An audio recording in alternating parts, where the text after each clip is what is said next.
The mahogany boardroom table gleamed under the soft lighting as I adjusted my presentation slides. Executive team members filed in, taking their assigned seats around the massive oval surface. I smoothed my tailored charcoal suit, feeling the weight of the CEO nameplate that now sat in front of my chair. Through the floor-to-ceiling windows, Seattle's skyline provided a dramatic backdrop, rain streaking down the glass in rivulets that matched my journey here. Chaotic, unpredictable, but ultimately cleansing. "Whenever you're ready, Ms. Hawthorne," my executive assistant Julian said with a nod. I took a deep breath, my gaze landing on Veronica Reed sitting at the far end of the table. Her expression flickered between professional neutrality and barely concealed displeasure. 5 years ago, she had been my husband's ambitious assistant, 11 years his junior, with perfectly highlighted hair and designer outfits she couldn't possibly afford on her salary. Now she was our marketing director, reporting directly to me, the newly appointed CEO of Meridian Technologies. The boardroom fell silent as I took my place at the head of the table. "Before we begin today's quarterly review," I said, my voice steady and authoritative, "I'd like to thank the board for their vote of confidence." As I scanned the faces around the table, my mind drifted back to where this all began. Not in this gleaming corporate tower, but in my kitchen on a rainy Sunday evening, with a text message that changed everything. "My name is Morgan Hawthorne, and this is the story of how I lost everything, only to gain more than I ever thought possible."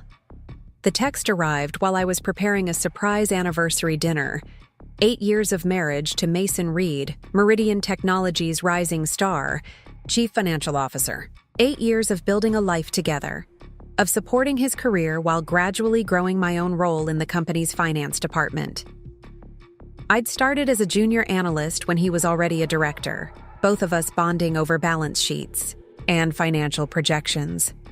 We were the power couple of Meridian, respected, envied, seemingly untouchable. I was stirring the bechamel sauce for his favorite lasagna when my phone chimed. The message wasn't for me. It appeared on Mason's iPad, which was synced to his phone. A preview notification that made my wooden spoon clatter against the stovetop. "Miss you already. Last night was amazing. Can't wait until you tell her, and we don't have to hide anymore. V." I stood frozen, sauce bubbling over onto the burner, sending acrid smoke into the air. V. Veronica. His 26-year-old administrative assistant whom he'd insisted on hiring personally last year. The woman who brought him coffee with a lingering touch I'd noticed but dismissed. The reason for his recent late nights and weekend emergency meetings. The front door opened and Mason walked in, his tall frame filling the entryway, dark hair slightly damp from the Seattle drizzle. He was handsome in that polished corporate way, tailored suit, confident smile, the kind of man whose presence commanded attention in any room. "Something's burning," he said, setting down his briefcase. I turned off the stove mechanically, my movements divorced from the hurricane building inside me. "How long?" I asked, my voice eerily calm. "How long what?" His brow furrowed in confusion before his eyes drifted to the iPad on the counter, screen still illuminated with Veronica's message. The color drained from his face. "Morgan, I can explain. 8 years of marriage, Mason. I've supported every promotion, every late night, every business trip. And this is how you repay me?" The calm in my voice gave way to a tremor. "It just happened," he said, loosening his tie as though suddenly finding it difficult to breathe. "I didn't plan it. Veronica and we connected on a different level." "A different level," I repeated, the words tasting like poison. "Was that before or after you promoted her twice in 10 months? He paced the kitchen, running hands through his carefully styled hair. "This isn't how I wanted you to find out. I was going to tell you after the Westridge merger closed. You deserve better than..." "Than what?"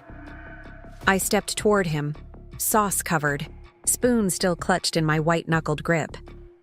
"Than finding out my husband is sleeping with his assistant?" then discovering our marriage is over through a text message. Please, Mason, tell me what exactly I deserve.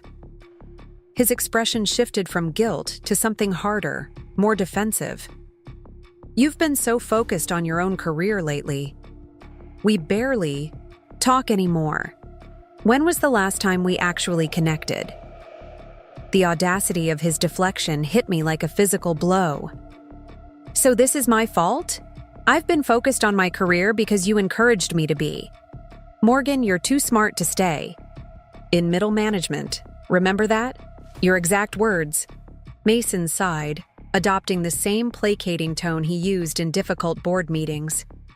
I'm not saying it's your fault. I'm saying we've been growing apart, and Veronica, don't say her name in our home, I hissed, sauce dripping from the spoon, onto our imported Italian tile floor. Not one more time. A heavy silence descended, punctuated only by the steady ticking of the anniversary clock his parents had given us, counting down seconds of a marriage that was already over. I'll pack a bag, he finally said, heading toward our bedroom. I remained, in the kitchen, staring at the ruined anniversary dinner. 8 years reduced to a burnt sauce and a text message. The perfect life I thought we'd built crumbling like a house of cards. When Mason emerged with his overnight bag, his expression was a mixture of guilt and relief that made my stomach turn. Morgan, I never meant to hurt you, he said, standing awkwardly by the door. You'll be okay. You're the strongest person I know. The laugh that escaped me sounded foreign to my own ears. How convenient for you to think so. Get out, Mason. Your amazing night is waiting for you.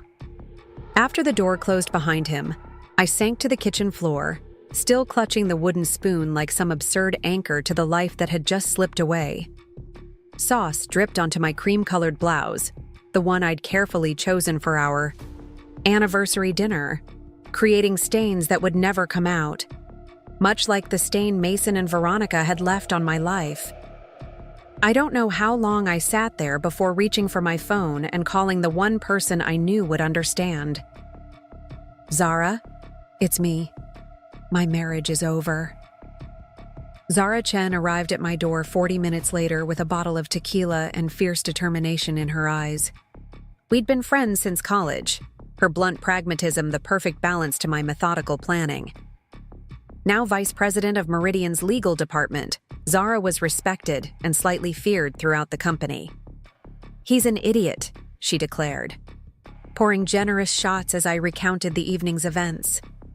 We sat on my living room floor, backs against the couch, shoes kicked off. A complete and utter idiot. Apparently, I'm the idiot who didn't see this coming, I said, twisting my wedding ring. The 3-carat diamond caught the light, mocking me with its brilliance. No one saw it coming, Morgan. That's the thing about snakes. They strike when you're not looking. Zara tucked her short black bob behind her ear, her angular face set in a scowl. So what's your plan? Plan? I just found out my husband is cheating on me with his assistant. I don't have a plan yet. You always have a plan. It's who you are. She nudged my shoulder. And don't call her his assistant. She's a predator with an MBA who targeted your husband. I took another shot, wincing as the tequila burned down my throat. We work at the same company, Zara. Tomorrow I have to walk into Meridian and pretend my world hasn't imploded. I have to see them together, knowing everyone is whispering behind my back. Or, Zara said, raising an eyebrow, you show up looking absolutely stunning. Hold your head high and remind everyone that Morgan Hawthorne is a force to be reckoned with, husband or no husband. Is that the tequila talking? It's your best friend talking. She refilled our glasses. Listen to me. Mason Reed may be CFO, but you're the one who restructured the entire financing approach for the Asian expansion. You're the one who secured the Westridge merger terms that saved us millions. Your value isn't tied to him. I stared into my glass, unconvinced. Except I joined Meridian because of him.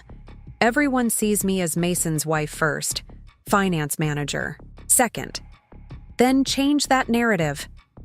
Zara's voice took on the same intensity she used in courtroom arguments. Use this. Channel it. Show them exactly who Morgan Hawthorne is when she's not standing in someone else's shadow. Something in her words penetrated the fog of shock and betrayal. A spark of determination flickered to life. I want to rip his perfect life apart, I admitted, surprised by the venom in my voice. You could, Zara agreed. Or you could build something better for yourself. Something he'll have to watch you enjoy from the sidelines. We talked until the early hours of morning, empty takeout containers joining the tequila bottle on my coffee table. By the time sunlight crept through the windows, I had cried, raged, and finally begun to plan. I would not be broken by Mason, Reed, and Veronica Blake. I would be transformed. Monday morning arrived with cruel swiftness. I chose my outfit with surgical precision, a sleek navy pantsuit that accentuated my figure without being obvious, subtle gold jewelry that reminded me of my worth, and the red-soled heels Mason had always said were too expensive, but Zara had insisted I buy anyway.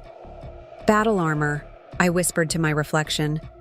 Preparing and narrating this story took us a lot of time, so if you are enjoying it, subscribe to our channel. It means a lot to us. Now back to the story. Applying a final touch of lipstick in the same shade as the bottom of my shoes. Armor for a war I hadn't chosen but was determined to win. Walking into Meridian Technologies' gleaming headquarters felt like stepping onto a stage.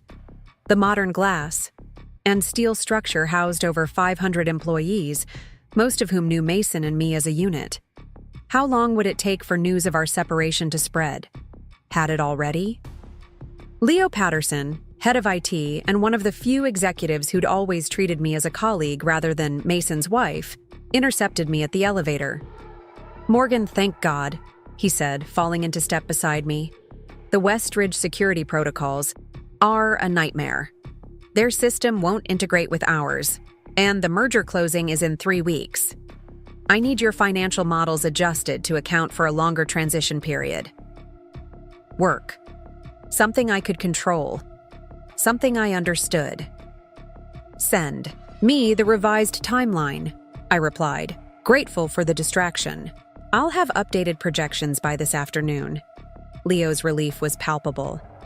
"You're saving my bacon here. Mason's been distracted lately.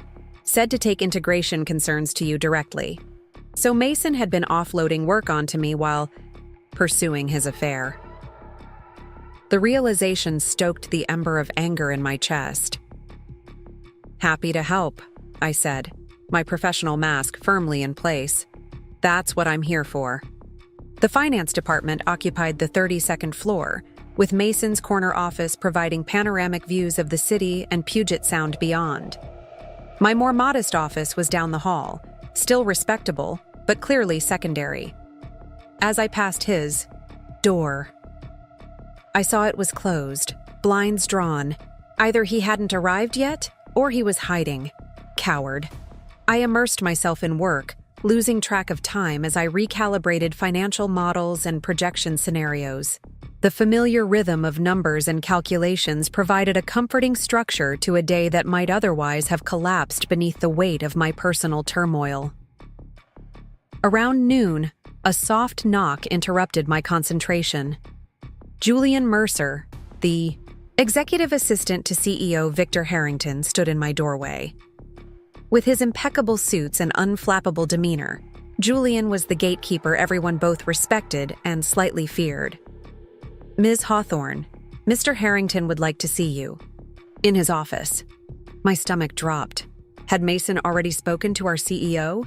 Was this about the separation, or worse, was I about to be pushed out of the company? "Did he say what it's regarding?" I asked, keeping my voice neutral. Julian's expression revealed nothing. "The Westridge merger. He mentioned it's urgent."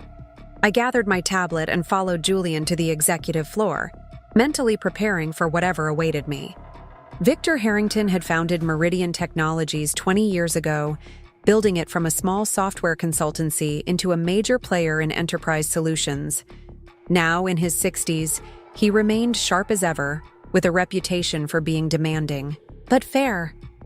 His corner office made Mason's look modest by comparison. Floor-to-ceiling windows on two sides, a sitting area with leather couches, and a desk that probably cost more than my car. "Morgan, thank you for coming so quickly," Victor said, rising from behind his desk. He gestured to the seats across from him. "Please, sit." To my surprise, Zara was already there, legal folders spread before her. She gave me a subtle nod that I couldn't quite interpret. "I'll get straight to the point," Victor continued once I was seated. "The Westridge merger is in jeopardy. Their board is getting cold feet about our financial projections." "What?" I blinked in confusion. "The models are solid. I've triple-checked everything." "The models are solid," Victor agreed, "which is why I'm confused by Mason's presentation to them yesterday." Zara slid a document toward me. Mason met with Westridge's board on Sunday, without authorization. I scanned the presentation slides, my confusion deepening. These projections are completely different from what we prepared. These numbers are intentionally pessimistic, Victor finished for me, making our company look like a riskier investment than it is. Understanding dawned slowly, then all at once.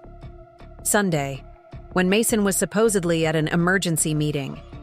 The day he'd planned to end our marriage, after tanking the merger that would have cemented Meridian's future and likely led to substantial bonuses for the executive team. For a moment, I couldn't speak, the betrayal of my husband extending beyond our marriage into the company we both served. Why would he do this? I finally asked, though a sickening theory was already forming. Victor leaned forward, his expression grave. "That's what I was hoping you might help us understand, Morgan." The implication hung in the air. Did I know about my husband's apparent sabotage? Was I part of it? "I had no idea," I said firmly, meeting Victor's gaze. "But I can fix this. The Westridge board knows me. I've been involved in every negotiation. If I can meet with them directly and present the correct projections." "That's what I was hoping you'd say," Victor nodded, some of the tension leaving his shoulders. "Zara has already arranged a meeting for tomorrow morning. I want you to lead it." "Not Mason?" I couldn't keep the surprise from my voice. "Mason has been temporarily removed from the Westridge negotiations," Zara said, her tone carefully neutral, though her eyes conveyed much more. "Pending an internal review." I absorbed this information, pieces clicking into place. "And the internal review?" Victor exchanged a glance with Zara. "We'll be thorough." "Morgan, I understand this puts you in a difficult position, but I need to ask, is there anything else about Mason's recent behavior that concerns you, professionally speaking?" The question hung between us. This was a crossroads. I could protect Mason despite his betrayal, or I could be completely honest with the CEO who was offering me a chance to prove myself independently. I thought of the text message, of Mason's distraction that Leo had mentioned, of the responsibility he'd been shirking while pursuing Veronica.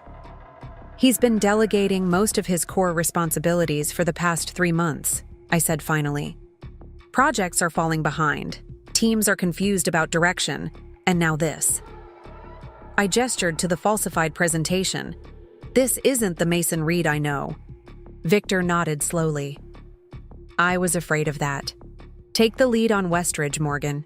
Show them why Meridian is still their best option. Zara will handle the rest." As we left Victor's office, Zara pulled me into an empty conference room. "You didn't tell him about Veronica," she said, studying my face. "That's personal, not professional. I won't use my marital problems to advance at Meridian." I straightened my shoulders. "If Mason is sabotaging the company, that's on him. I'll succeed or fail on my own merits." Zara's expression softened into something like respect. "You're a better person than I am. But Morgan, you should know that Victor already suspects." Veronica's rapid promotions raised eyebrows long before yesterday's unauthorized meeting. My stomach clenched. So everyone knows. Not everyone, she said gently. But the executive floor has excellent gossip circulation. For what it's worth, most people are firmly on Team Morgan. I absorbed this information, oddly comforted that I wasn't the last to know about my husband's affair. Will you help me prepare? For tomorrow's meeting? I need to be perfect. Absolutely. Zara squeezed my arm. But you already are. Mason's the one who screwed up, in every possible way. As we walked out, I caught sight of Mason emerging from the elevator with Veronica close behind. They weren't touching, maintaining professional distance, but the way they angled toward each other spoke volumes. She laughed at something he said, tossing her artfully highlighted hair in a way that suddenly seemed calculated rather than carefree. Mason saw me and froze mid-step. Veronica followed his gaze, her smile faltering, when she spotted me standing with Zara. For a brief moment, our eyes locked, hers widening slightly, mine steady and unflinching. I could have looked away, could have retreated into hurt and humiliation. Instead, I straightened my spine, lifted my chin, and walked directly toward them. Mason, I said coolly as we drew near. Victor's looking for you. Something about Sunday's presentation to Westridge. The color drained from his face. Morgan, Save it. I cut him off. This isn't about us. This is about the company. I turned to Veronica, keeping my expression professionally neutral. Ms. Blake, I believe the social media analytics for Westridge were due yesterday. She blinked rapidly, caught off guard by my businesslike tone. Yes. I'll have them to you by end of day. Thank you, I replied, then continued past them down the hall, Zara at my side. Did you see his face? Zara whispered once we were out of earshot. He knows he's in trouble. Good, I said, the single word containing every ounce of determination I'd found since last night. This is just the beginning. As I returned to my office, I felt something shift inside me, a transformation beginning at my core. The woman who had crumpled on her kitchen floor was still there, wounded and angry. But rising from those ashes was someone stronger, someone who wouldn't be defined by betrayal but by how she responded to it. I had lost my husband, but I was about to find myself. And Mason Reed would soon discover exactly what he had thrown away. The next morning, I arrived at Meridian's offices 2 hours before my scheduled meeting with the Westridge board. I'd barely slept, spending most of the night reviewing financial projections and rehearsing my presentation. The building was quiet, only a handful of early risers and overnight security present as I made my way to the conference room.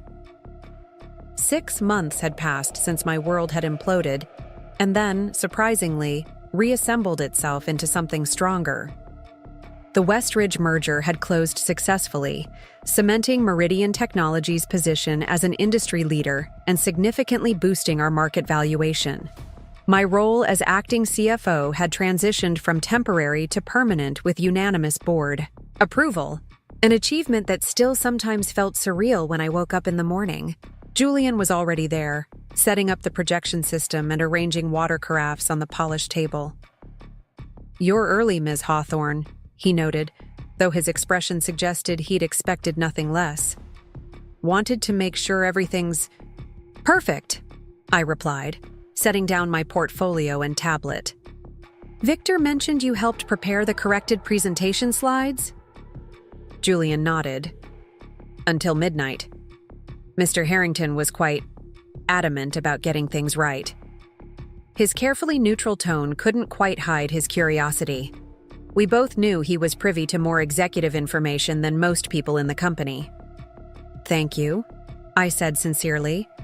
"I appreciate the help." A brief smile softened his usually composed features. "Between us, Ms. Hawthorne, I've always thought you were the more detail-oriented of the Reed household."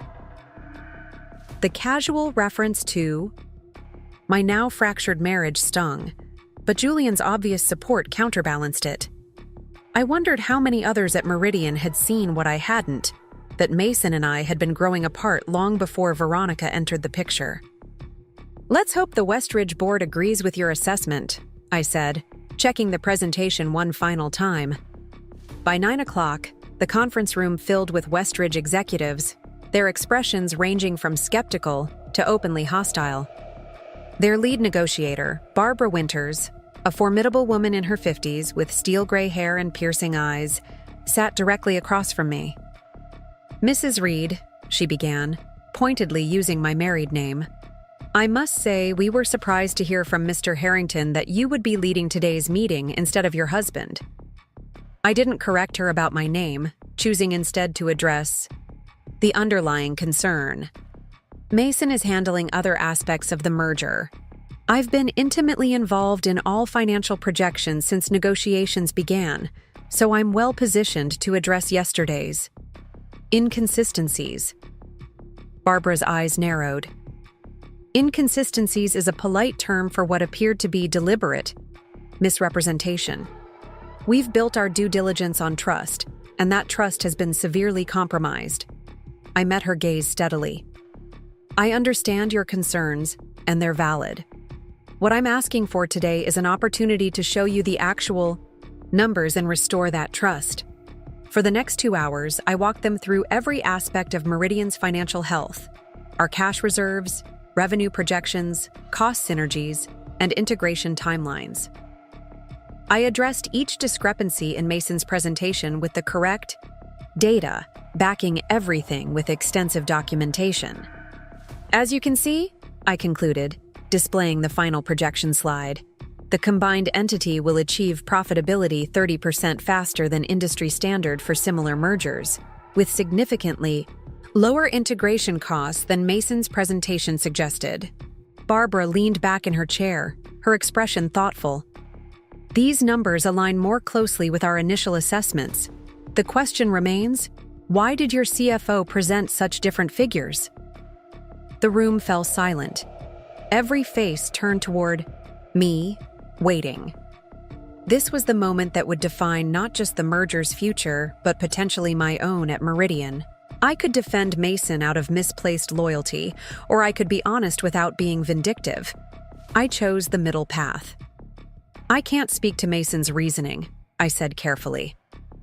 "What I can tell you is that these projections," I gestured to my presentation, "have been verified by 3 separate teams and represent the combined expertise of our best financial analysts. This is the true picture of what our merged companies can achieve together." Barbara studied me for a long moment. "Ms. Hawthorne," she said, finally using my professional name, "would you excuse us for a few minutes?" I stepped outside while the Westridge team conferred. Julian appeared with a cup of coffee, reading my anxiety correctly. "You were excellent," he assured me. "Clear, confident, and thoroughly prepared."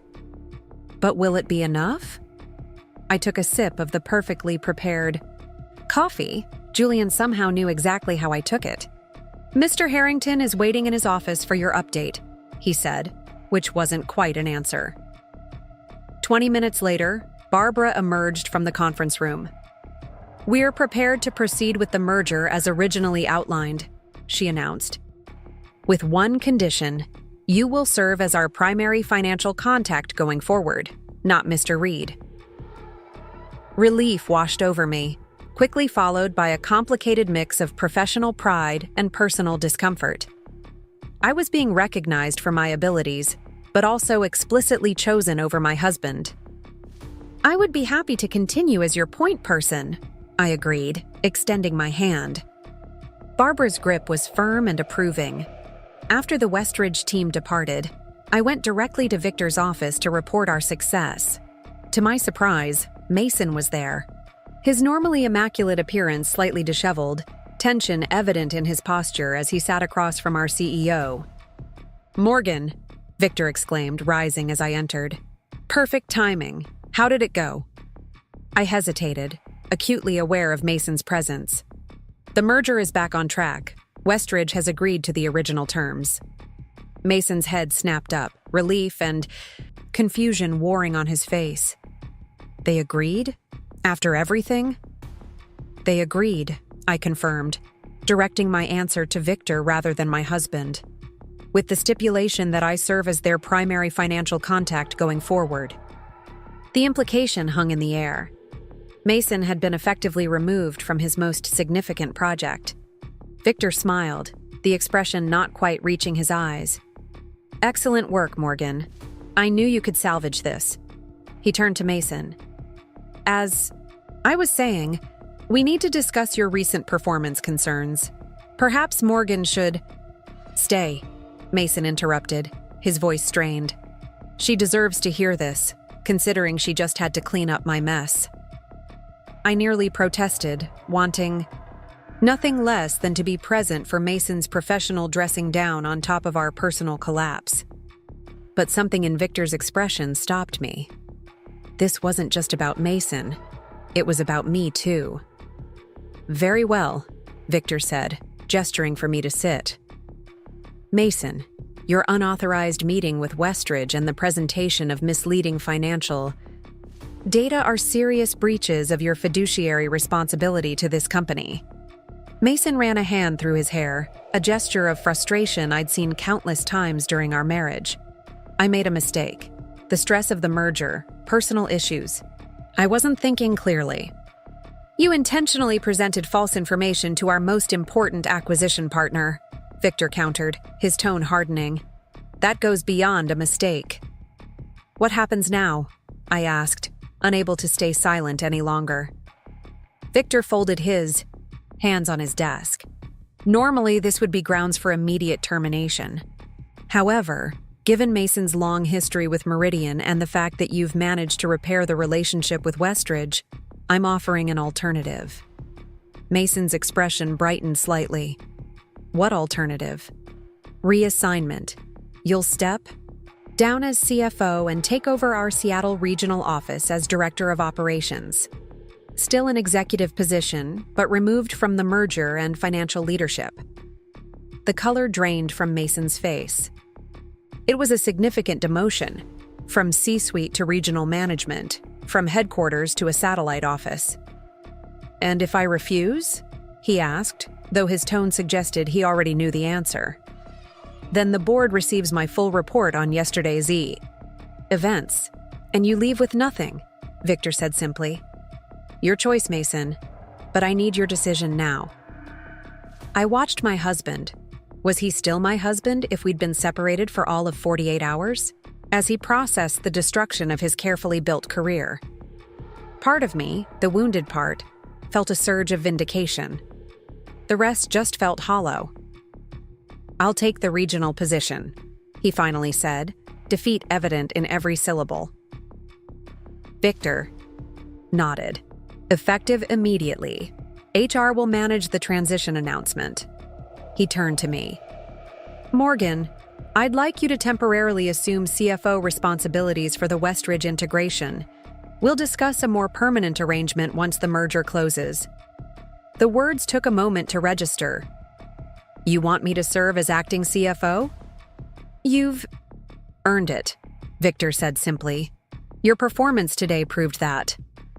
Mason looked as though he'd been struck. In the space of 3 days, he'd lost his marriage, his position, and his dignity. And I'd gained. What? A promotion built on the ruins of our shared life? As we left Victor's office, Mason pulled me aside in the hallway. "Morgan, wait, please." I steeled myself for his anger, for blame or accusations. Instead, I found genuine regret in his eyes. "I'm sorry," he said, his voice low, "for everything. The affair, the merger. I've made a complete mess of things." "Yes, you have," I agreed, finding no satisfaction in the admission. "This role, you're taking, it should have been yours long ago. You've always been better at the details than me." A rueful smile crossed his lips. "Look at how quickly you cleaned up my catastrophe." I searched his face, this man I'd loved for so many years. "Why, Mason? Why sabotage the merger? And why Veronica? He glanced away, unable to hold my gaze. The merger would have meant more scrutiny of the books. I've been creative with some allocations lately. Nothing illegal, just aggressive. Accounting to meet performance targets. Westridge's auditors would have found it. And Veronica? Mason sighed. She made me feel important, brilliant, like I could do no wrong. He shrugged helplessly. I know how pathetic that sounds. It did sound pathetic, but also painfully human. Mason had always craved validation, a trait I'd found endearing in our early years together. Somewhere along the way, my admiration had become expected rather than appreciated. Have you told her about your demotion? I asked. Not yet. He grimaced. I'm not looking forward to it. A thought occurred to me. Petty, perhaps, but I couldn't resist. Well, the good news is that with you at the regional office, your relationship won't violate any reporting policies. Silver lining. My tone was deliberately light, almost friendly, which seemed to confuse him more than anger would have. Right, he said uncertainly. I should go. Clean out my office. I watched him walk away, shoulders slumped, the swagger that had once attracted me now conspicuously absent. I felt no joy in his downfall, just a strange emptiness where our shared dreams had once lived. Julian appeared at my side, efficient as always. Ms. Hawthorne, HR needs you to sign some paperwork regarding your interim appointment, and the communications team is preparing the announcement. Also, I've had your things moved to the CFO's office, Mr. Harrington insisted. That was fast, I murmured, still processing the whirlwind of changes. Mr. Harrington values decisiveness, Julian replied with the hint of a smile. As do I. If you don't mind my saying, I think this arrangement will work out much better for everyone. I followed him to what was now, temporarily at least, my office. Mason's personal items had already been removed, leaving behind only the institutional furniture and technology. The panoramic views remained the same, but somehow the space felt different, cleaner, full of possibility rather than pretense. Zara burst in without knocking, her face alight with barely contained excitement. Acting CFO, Morgan, this is huge. It's just until the merger closes, I cautioned, though I couldn't help returning her smile. Don't downplay this, she insisted, perching on the edge of the massive desk. Victor doesn't make these kinds of moves without a plan. He's grooming you. For what? For whatever comes next. She glanced around the office appreciatively. The view suits you, so does the title. It all happened so fast, I admitted, running my fingers along the desk's polished surface. Yesterday I was falling apart on my kitchen floor, and today I'm rising from the ashes, Zara finished for me. Like you were always meant to. As the news of Mason's transfer and my promotion spread through the company, my inbox filled with congratulatory messages. Some felt genuine, others perfunctory or even surprised. Leo from IT sent a bottle of champagne with a note that read simply, "About time." By late afternoon, I'd settled into a rhythm, reviewing financial statements and meeting with team members who now reported to me. Most seemed cautiously optimistic about the change in leadership, though I detected an undercurrent of curiosity about the personal implications. I was reviewing acquisition projections when a soft knock interrupted my concentration. Veronica stood in the doorway, her expression carefully composed, though her eyes betrayed her discomfort. "Do you have a moment, Ms. Hawthorne?" she asked, her usual confidence noticeably diminished. "Of course, Ms. Blake," I replied, gesturing to the chair across from me. "How can I help you?" She sat gingerly on the edge of the seat, as though prepared to flee at any moment. "I wanted to speak with you about the social media integration strategy for Westridge, with Mason. With Mr. Reed transferring to the regional office, I'm unclear about reporting structures for the project." So Mason had told her about his demotion. I wondered how that conversation had gone. whether the bloom was already off their romance now that he'd fallen from grace. "You'll continue reporting to the marketing director," I said, keeping my tone professionally neutral. "For merger-specific items, you'll report to me directly until a permanent CFO is appointed. Is that clear enough?" "Yes. Thank you." She hesitated, clearly having more to say. "Ms. Hawthorne, about the personal situation." I held up a hand, stopping her. "This is a workplace, Ms. Blake. Whatever is happening in your personal life, and stays outside these doors, I expect professionalism, nothing more, nothing less." A flush crept up her neck.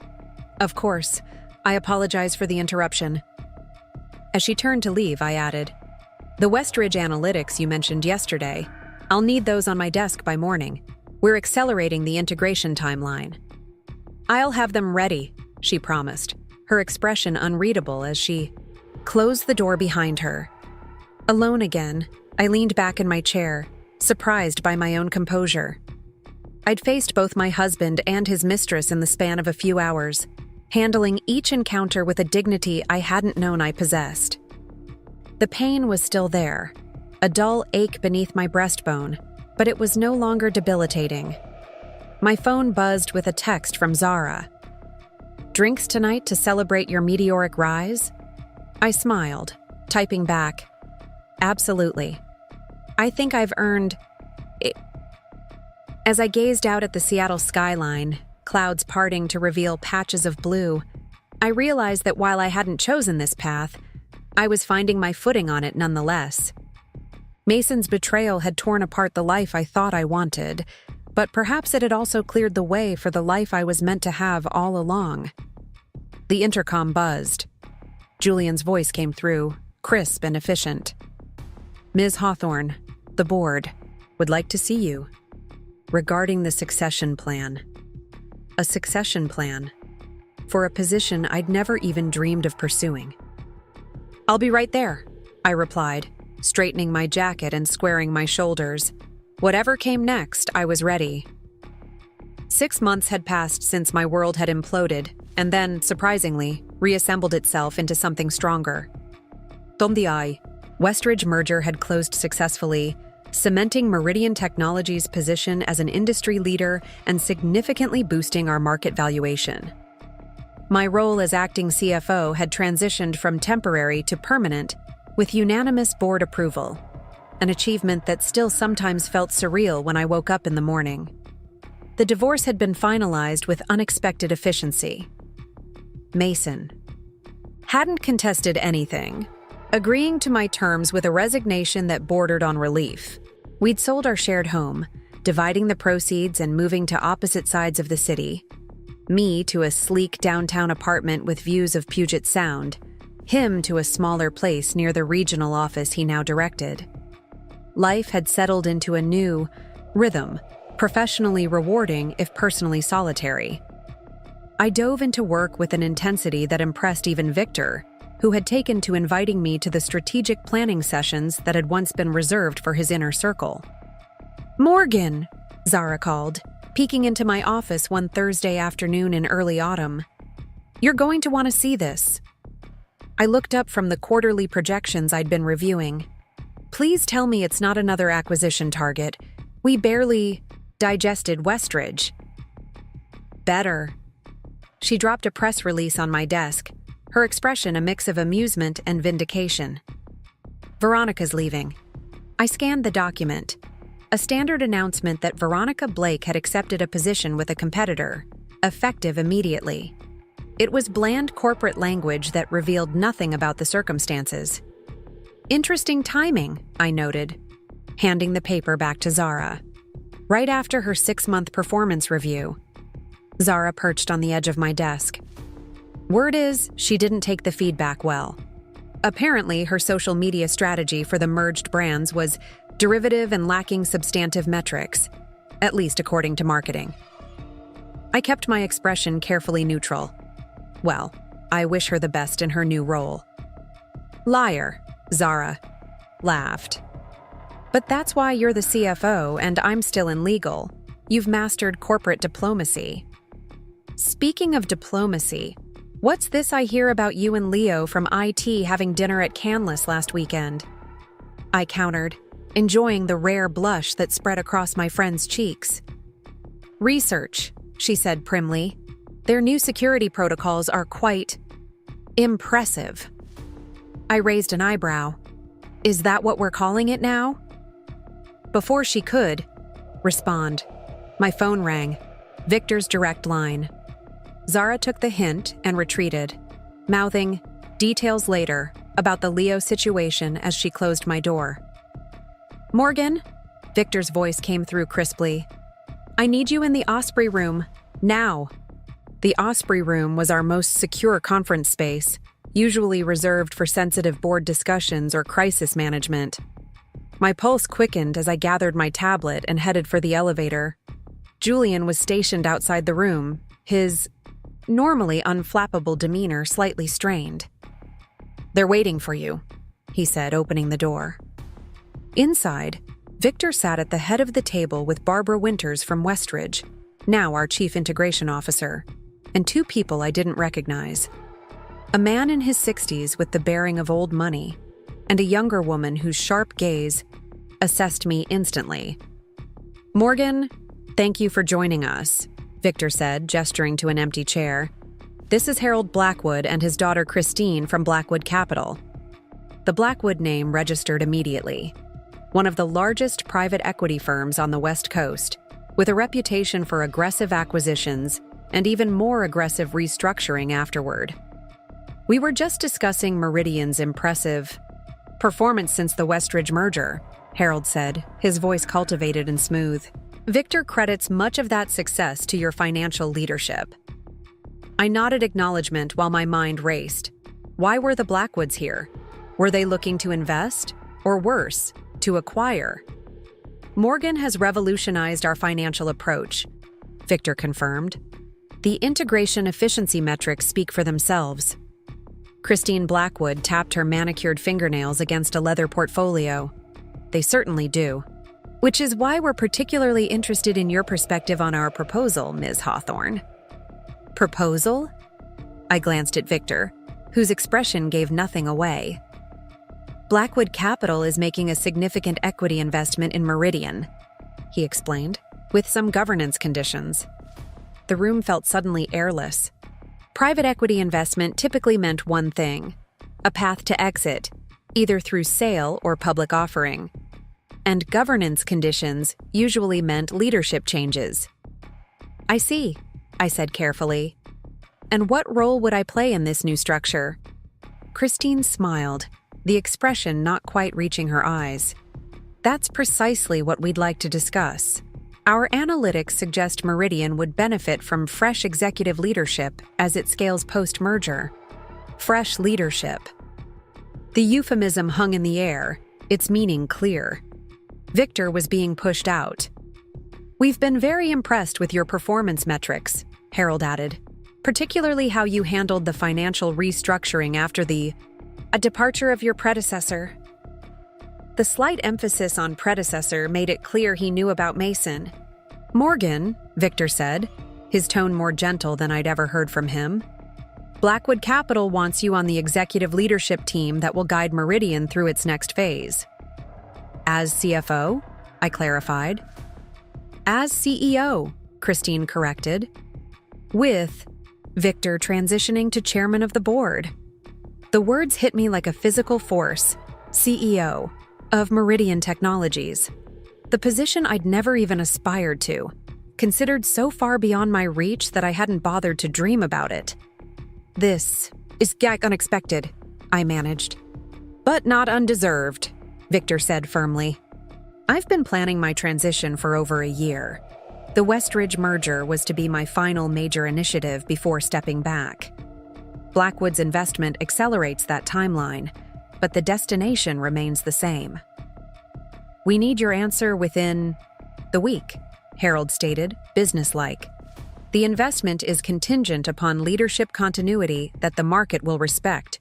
You represent that continuity. After they left, Victor remained, studying me as I processed the conversation. You don't seem surprised by any of this, I observed. He smiled faintly. I've been watching you since you joined Meridian, Morgan. Not as Mason's wife, but as a financial strategist with exceptional instincts. Your handling of the merger confirmed what I already suspected. You have what it takes to lead this company. But CEO? Victor, I've only been CFO for 6 months. And in that time, you've implemented changes that increased our operational efficiency by 23%. The board sees the numbers. They know talent when they spot it. He leaned forward. This isn't charity or sentimentality, Morgan. It's strategic business sense. Blackwood wouldn't invest if they didn't believe you could deliver returns. I left the meeting in a daze, retreating to my office to think. CEO. The pinnacle of corporate achievement, offered to me at 36. Women made up only a tiny fraction of technology CEOs, making the opportunity even more remarkable. My phone buzzed with a text from Mason. Heard rumors about Blackwood Capital. Big changes coming? The regional office grapevine was evidently efficient. I ignored the message, not ready to engage with him about something this significant. Instead, I called Zara. I need a drink, I said when she answered. A strong one. 2 hours later, we sat in a quiet corner of an upscale bar overlooking the waterfront, martinis in hand. CEO, Zara repeated for perhaps the 5th time. My best friend, the CEO of Meridian Technologies. She shook her head in wonder. You know what this means, right? That I'll need to buy more suits and learn to play golf? I suggested. It means, she continued, ignoring my attempt at humor, that Veronica Blake would report to you, indirectly at least, if she hadn't jumped ship today. I hadn't made that connection, but Zara was right. As CEO, everyone at Meridian would ultimately report to me, including Mason in his regional director role. That's not why I'd take the position, I said firmly. Of course not. You'd take it because you deserve it and you'd be brilliant at it. Zara sipped her drink. But don't pretend there isn't a certain poetic justice to the situation. I couldn't deny the symmetry. Less than a year ago, I'd been the supportive wife of a rising executive. Now I was being offered the chance to lead the entire company, while the man who'd betrayed me managed a satellite office. What would you do? I asked Zara. Take it, without hesitation. Her expression softened. But it's not my life, Morgan. What are you afraid of? The question caught me off guard. Who says I'm afraid? I've known you for 15 years. You get this little crease between your eyebrows when something scares you. It's there now. I touched the spot reflexively. What if I'm not ready? What if they're overestimating me? What if you're underestimating yourself? She countered. You've already proven you can handle crisis and transformation. The rest is just scaling up. That night, I stood on my apartment balcony, watching fairy lights cross the dark water, as I contemplated the decision before me. CEO was never part of my 5-year plan. Yet here was the opportunity, handed to me partly through merit and partly through the strange twists of fate that had begun with a betrayal. My phone buzzed again. Mason, persistent. Can we talk about Blackwood and what it means for the regional office? This time, I responded, nothing's been decided. I'll let you know if that changes. His reply came quickly. Heard you're the frontrunner for CEO. Congratulations, Morgan. You always were the smarter one. I stared at the message, unsure how to feel about his acknowledgement. There was no satisfaction in his recognition, just a hollow sense that it had come too late to matter.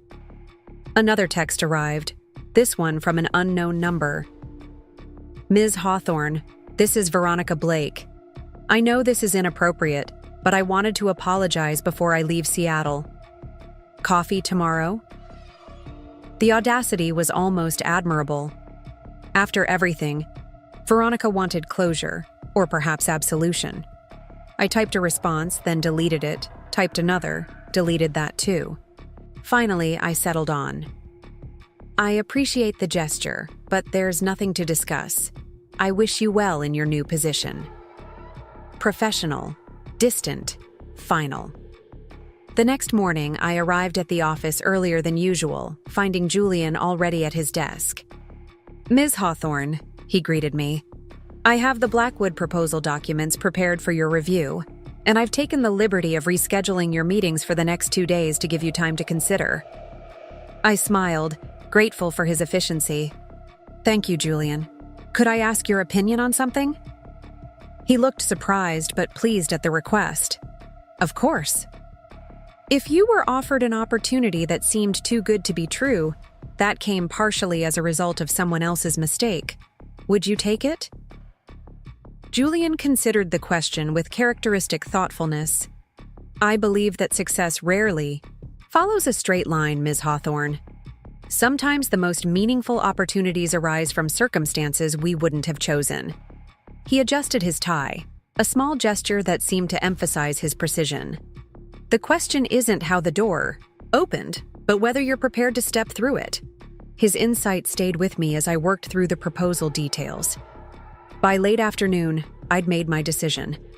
I called Victor and requested a meeting with the board the following morning. That evening, I treated myself to dinner at my favorite restaurant, a small place overlooking the market where the chef knew me by name. As I sipped a glass of exceptional Cabernet, I realized I was celebrating not just the opportunity before me, but the woman I'd become in the face of adversity. My phone chimed with an incoming email. The subject line made me freeze. "Congratulations from Westridge Partners." The sender, Barbara Winters. "Morgan, Victor shared your decision to accept the CEO position, pending board approval tomorrow. While this email is premature, I wanted to be the first to congratulate you officially. When we first met during the merger negotiations, I saw something in you that reminded me of myself 30 years ago. Talent obscured by circumstance, waiting for the right moment to emerge. Your handling of Mason's sabotage attempt confirmed my instincts. What you may not know is that I specifically recommended you to Blackwood Capital when they approached Westridge about the investment opportunity. Not because you're a woman, though the industry desperately needs more female leadership, but because you demonstrated the rare combination of technical excellence and emotional intelligence that defines truly exceptional CEOs. I look forward to working with you in this new capacity. Barbara." I read the email twice, a lump forming in my throat. Barbara had advocated for me behind the scenes. Recognizing potential I hadn't fully acknowledged in myself. The revelation was both humbling and empowering. My phone rang. Zara, no doubt checking on my decision. But the caller ID showed Mason's name instead. I hesitated, then answered. "Hello? Mason. Morgan." His voice sounded different somehow, less confident, more genuine. "I just heard the news from Victor. It's official about the CEO position?" "Board votes tomorrow, but it looks that way," I confirmed, keeping my tone neutral. "I wanted to say congratulations. Sincerely." He paused. "And I'm sorry if my actions during the Westridge negotiation, personal and professional, made things harder for you." The apology surprised me. "Thank you," I said, unsure what else to add. "Will there be changes at the regional level?" he asked after an awkward silence. "Of course." He was concerned about his position. Some things never changed. "No immediate plans," I assured him. "The Blackwood investment is focused on expansion, not restructuring." "Good, that's good." He cleared his throat. "Veronica left, you know." "I heard. Things fell apart pretty quickly after my transfer. Turns out I wasn't as interesting without the corner office and executive title." His attempt at humor fell flat, edged with bitterness. I felt a twinge of sympathy despite myself. "I'm sorry to hear that." "Don't be. It was illuminating." He paused. "Morgan, I really am proud of you. You deserve this." After we hung up, I sat with my wine, watching the fairy lights cross the bay once more. There was no vindication in Mason's downfall or Veronica's departure, just the quiet understanding that we all eventually face the consequences of our choices. Tomorrow, I would stand before the board and accept the CEO position not out of revenge or ambition, but because I had earned it through crisis and recovery, through loss and renewal, through the painful dismantling of one life and the purposeful construction of another. As I paid my bill and stepped out into the cool Seattle evening, I felt a profound sense of peace. The path ahead would be challenging, but I was no longer afraid of difficulty. I had been broken and remade, discovering a resilience I never knew I possessed. My phone buzzed with a text from Zara. "Whatever the board says tomorrow, remember you've already won." She was right. Regardless of titles or positions, I had reclaimed my power, my confidence, and my future. The rest was just details. And as for Mason and Veronica, I wished them well, genuinely. Their chapter in my story had closed, leaving me free to write the pages yet to come, as CEO, as a woman standing in her full power, as the architect of her own redemption. Ladies and gentlemen, I present to you the new Chief Executive Officer of Meridian Technologies, Morgan Hawthorne. The applause was thunderous as I rose from my seat and approached the podium. Cameras flashed, capturing the moment for press releases and company archives. The quarterly all-hands meeting had been transformed into an announcement ceremony, with over 500 employees gathered in Meridian's atrium to witness the leadership transition. I surveyed the crowd, noting the various expressions: excitement, curiosity, and from a few of Mason's longtime allies, poorly concealed skepticism. Victor stood to the side, beaming with the satisfaction of a mentor whose protege had exceeded expectations. In the front row, Zara gave me a subtle thumbs up, while Julian's normally reserved expression had softened to something approaching pride. "Thank you," I began, my voice steadied despite the butterflies in my stomach. When I joined Meridian 8 years ago, I never imagined standing before you as CEO. But if there's one thing I've learned, it's that life rarely follows the path we expect. A knowing chuckle rippled through the audience.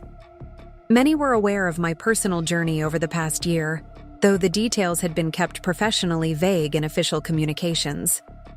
Meridian stands at a crossroads. The Westridge merger and Blackwood investment have positioned us for exponential growth. But growth without purpose is just expansion. Under my leadership, we will focus on 3 core principles: innovation that solves real problems, inclusive culture that leverages diverse perspectives, and integrity in all our business practices. As I outlined my vision for Meridian's future, I noticed a late arrival slipping into the back of the atrium. Mason, who had driven in from the regional office for the announcement. Our eyes met briefly across the distance, his expression unreadable before he offered a small nod of acknowledgement. "I am honored by the board's confidence and look forward to working with each of you as we write Meridian's next chapter together. Thank you." The reception afterward was a blur of congratulations and introductions to investors and partners I hadn't yet met. Christine Blackwood appeared at my elbow during a rare quiet moment, offering a flute of champagne. "Impressive speech," she noted, her assessment cool and measuring. "Particularly the emphasis on innovation.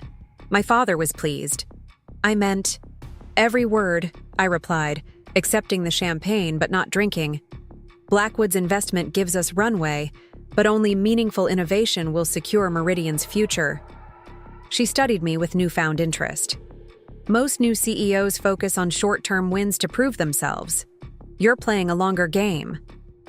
"I didn't take this position to pad my resume," I said simply. "I took it to build something lasting." Christine's calculating expression softened slightly. "We may work well together after all, Ms. Hawthorne. I look forward to our first official board meeting next month." As she moved away to speak with other executives, Zara approached with Leo from IT, both offering genuine congratulations.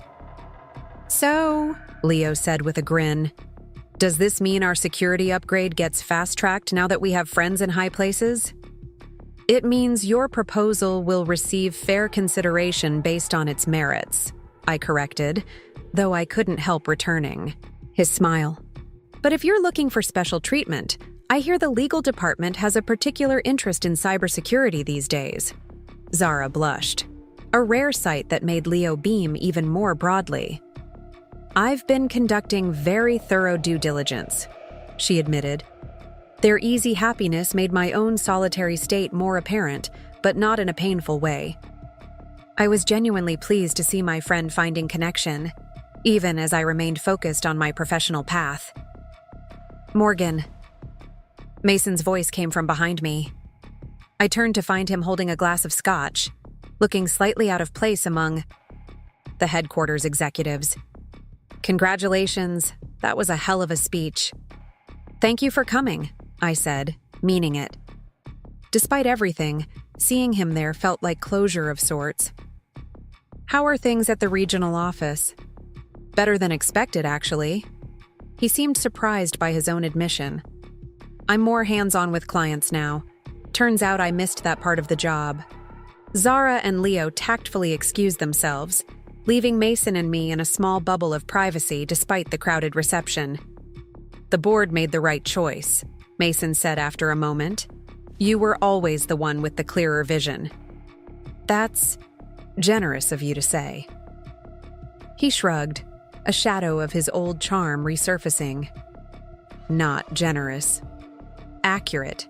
I was so focused on climbing that I forgot to check if I was on the right ladder. There was a new humility to him that seemed genuine rather than calculated.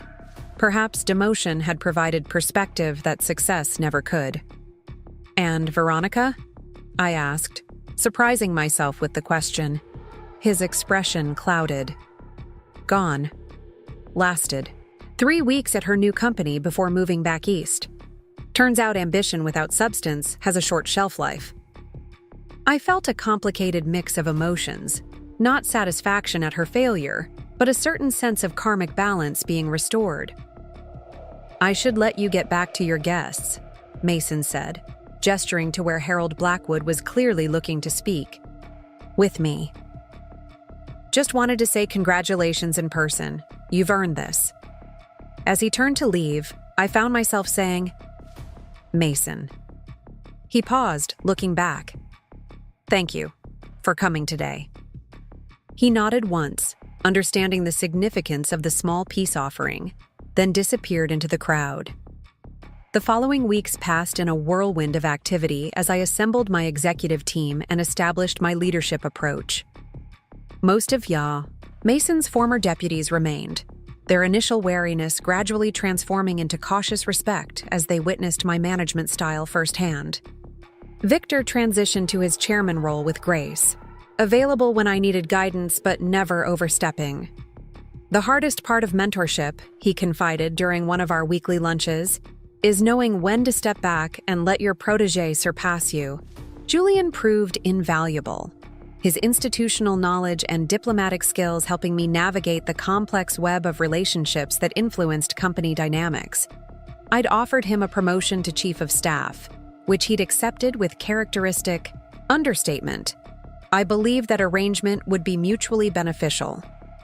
1 month into my tenure, I faced my first significant challenge when our largest client threatened to cancel their contract due to delays in the integration of Westridge's technology with our core platform.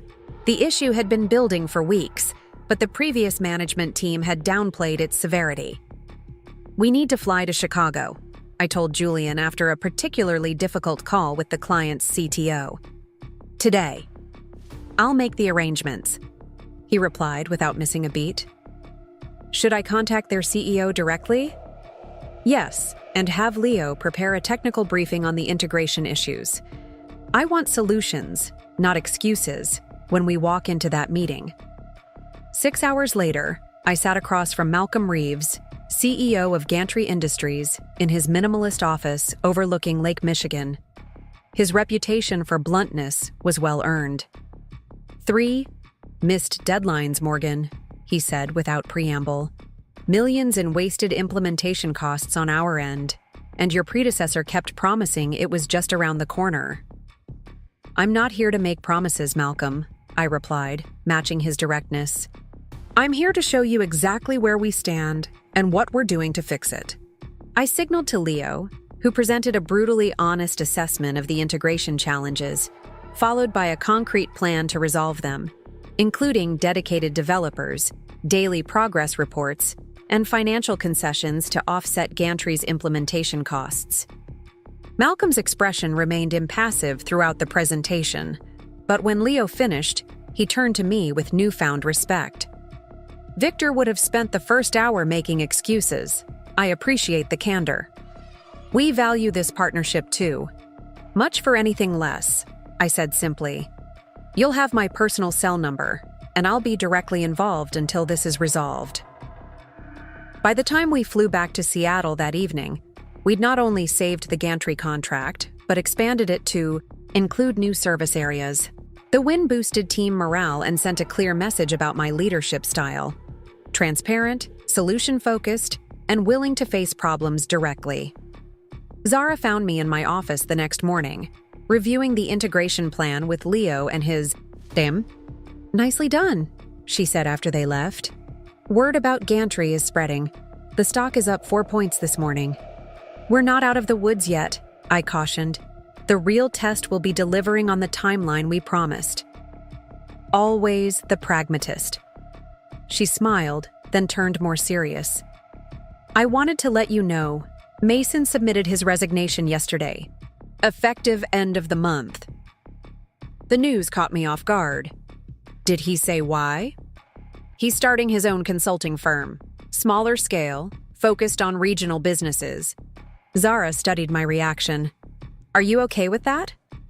I considered the question. Yes, actually. It seems like the right move for him. A fresh start, away from the shadow of what might have been at Meridian. Will you handle the separation agreement? Already on it. Standard terms, nothing punitive. She hesitated. He asked if you'd be willing to have coffee before he leaves. Said there's no pressure either way. Part of me wanted to refuse, to maintain the professional distance I'd established. But another part recognized the opportunity for true closure. Tell him I'm available Friday morning, 7:30, at Cafe Senso Unico. It was a small place near our old neighborhood, quiet enough for conversation but public enough to keep things appropriate. Friday arrived with unseasonably clear skies, a rarity in Seattle's typically gray autumn. I arrived at the cafe first, selecting a table by the window where morning light streamed in, illuminating the steam from my Americano. Mason arrived precisely, on time, looking different somehow, more at ease than I'd seen him in years, dressed in casual business attire rather than his usual formal suits. Thanks for meeting me, he said, settling across from me with his own coffee. I wasn't sure you would. Neither was I admitted. But it seemed unfinished, leaving things as they were. He nodded, understanding.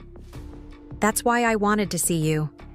Before I leave Meridian completely, I needed to say something without the audience we had at your announcement. I waited, giving him space to continue. I'm sorry, Morgan. Truly sorry. Not just for Veronica, but for everything before that. Taking you for granted, assuming you'd always be there propping up my career, making myself the center of our universe. He looked down at his coffee, then back at me, his expression stripped of pretense. Watching you become CEO made me realize how much I held you back. How much I was holding myself back by focusing on the wrong things. The apology was unexpected in its completeness. Thank you for saying that, I said quietly. It matters. I'm not asking for forgiveness, he clarified. Just wanted you to know that I recognize what I lost, what I threw away. He took a sip of his coffee. The consulting venture is a fresh start, something authentic, built on my actual strengths rather than ambition alone. It sounds right for you, I offered. Small business consulting was always where you shined brightest. A smile touched his lips. You remember that? Of course. Before the corporate ladder became everything, you genuinely loved helping local businesses grow. It was one of the qualities that had first attracted me to him. His excitement when a small client succeeded using his strategies. That's what I'm getting back to, he confirmed. And part of that is making amends where I can, starting with you. We talked for nearly an hour, not as former spouses or colleagues, but as two people who had shared a significant journey and were now finding their separate paths. The bitterness I'd carried had dissolved, replaced by a calm acceptance. Mason had changed, perhaps not completely, but meaningfully. So had I. As we prepared to leave, he asked, "Are you happy, Morgan? Truly?" The question gave me pause. "I'm fulfilled," I said carefully. "The work challenges me. I'm making an impact. Happiness is evolving." He nodded, understanding the nuance. "You deserve it all, you know, the career and the happiness." "I'm working on it," I promised, more to myself than to him. We parted with a brief hug, the first physical contact since our separation. It felt like the final period at the end of a long, complicated sentence. Back at Meridian, I found Julian waiting with updates on the gantry integration and a preliminary agenda for the upcoming board meeting. The routine of leadership had become familiar, even comfortable, in the short time I'd held the position. "Also," Julian added as I reviewed the materials, "the Blackwood representative called. They'd like to discuss a potential acquisition target at the board meeting." "Do we have details?" "Preliminary information only. It's Axion Systems." The name stopped me cold.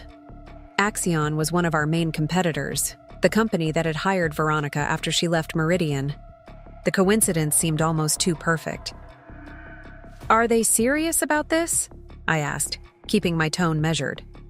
Julian's slight smile suggested he recognized the irony of the situation. "Quite serious. Apparently, Axion is struggling financially, despite their market position. Their project management has been suboptimal." I couldn't help but wonder if Veronica's brief tenure there had contributed to those struggles. The thought wasn't charitable, but it wasn't entirely unfounded. Either, given her track record at Meridian. Have finance run a complete valuation, I decided, and get Leo's team to assess their technical assets. If we're going to consider this, we need comprehensive due diligence.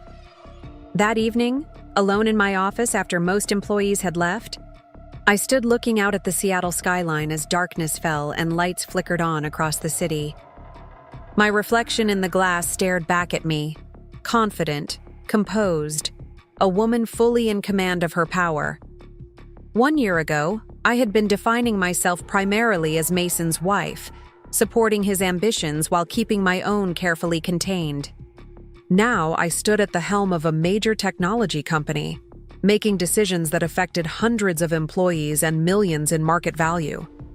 The journey from there to here had been painful, marked by betrayal and loss. But standing in the quietness of my office, I recognized that sometimes we need to be broken open to discover the fullness of our capabilities. My phone chimed with an email notification.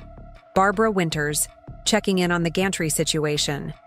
Another chime followed immediately after. Zara confirming dinner plans for the weekend. A final message appeared, this one from Mason. "Thank you for today. Wishing you everything you deserve." I smiled at the sequence, my mentor, my friend, my past, all circling this moment as I stood firmly in my present, looking toward a future I was actively creating. The path forward wasn't perfect or complete, but it was authentically mine, shaped by challenge and triumph in equal measure. As I gathered my things to leave, Julian appeared in the doorway. "Car's waiting whenever you're ready, Ms. Hawthorne." He hesitated, then added, "The executive team wanted me to remind you about the charity gala tomorrow evening. Your presence would be significant as the new CEO." Another milestone. Another opportunity to step fully into this role I'd never imagined holding. "I'll be there," I assured him. "And Julian, thank you for everything." His normally composed expression warmed. "It's been my privilege to witness your journey, Ms. Hawthorne. Truly." As the elevator descended toward the lobby, I reflected on all the floors I'd worked on in this building over the years, starting in a cubicle, moving to a small office, then to the CFO suite, and now to the executive floor. Each physical move had paralleled an internal expansion, a growth of capability and confidence. The journey wasn't over. In many ways, it was just beginning.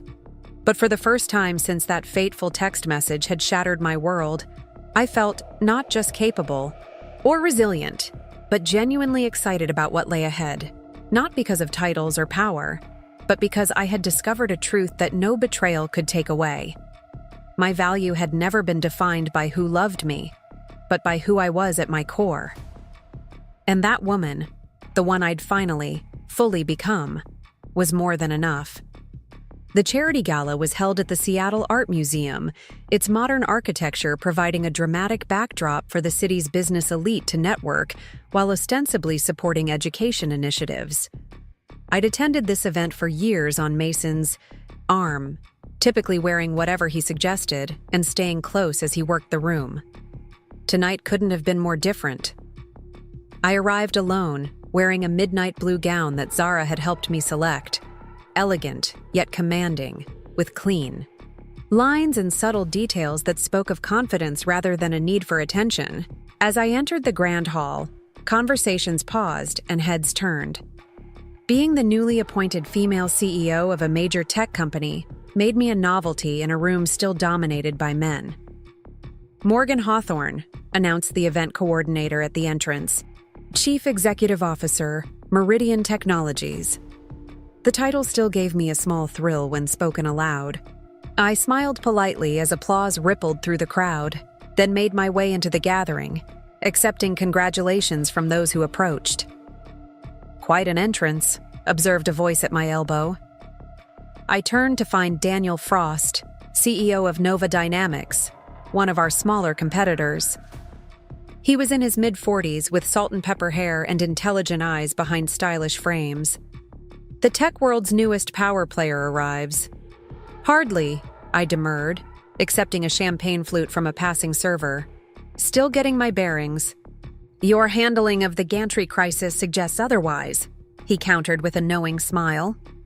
"Malcolm Reeves is notoriously difficult to impress, yet he's singing your praises to anyone who'll listen."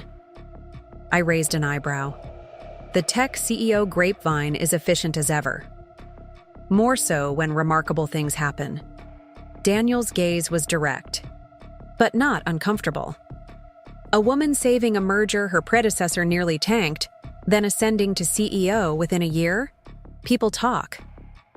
"And what are they saying?" I asked, genuinely curious about the industry perception. "That Meridian made the right choice, that you're one to watch." He sipped his drink.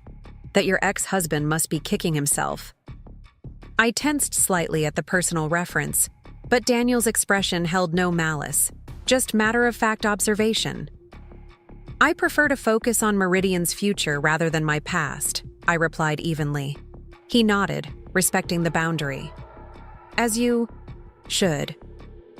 Speaking of which, I've been hoping to discuss potential collaboration between our companies. Nova's neural interface technology would pair well with Meridian's enterprise solutions.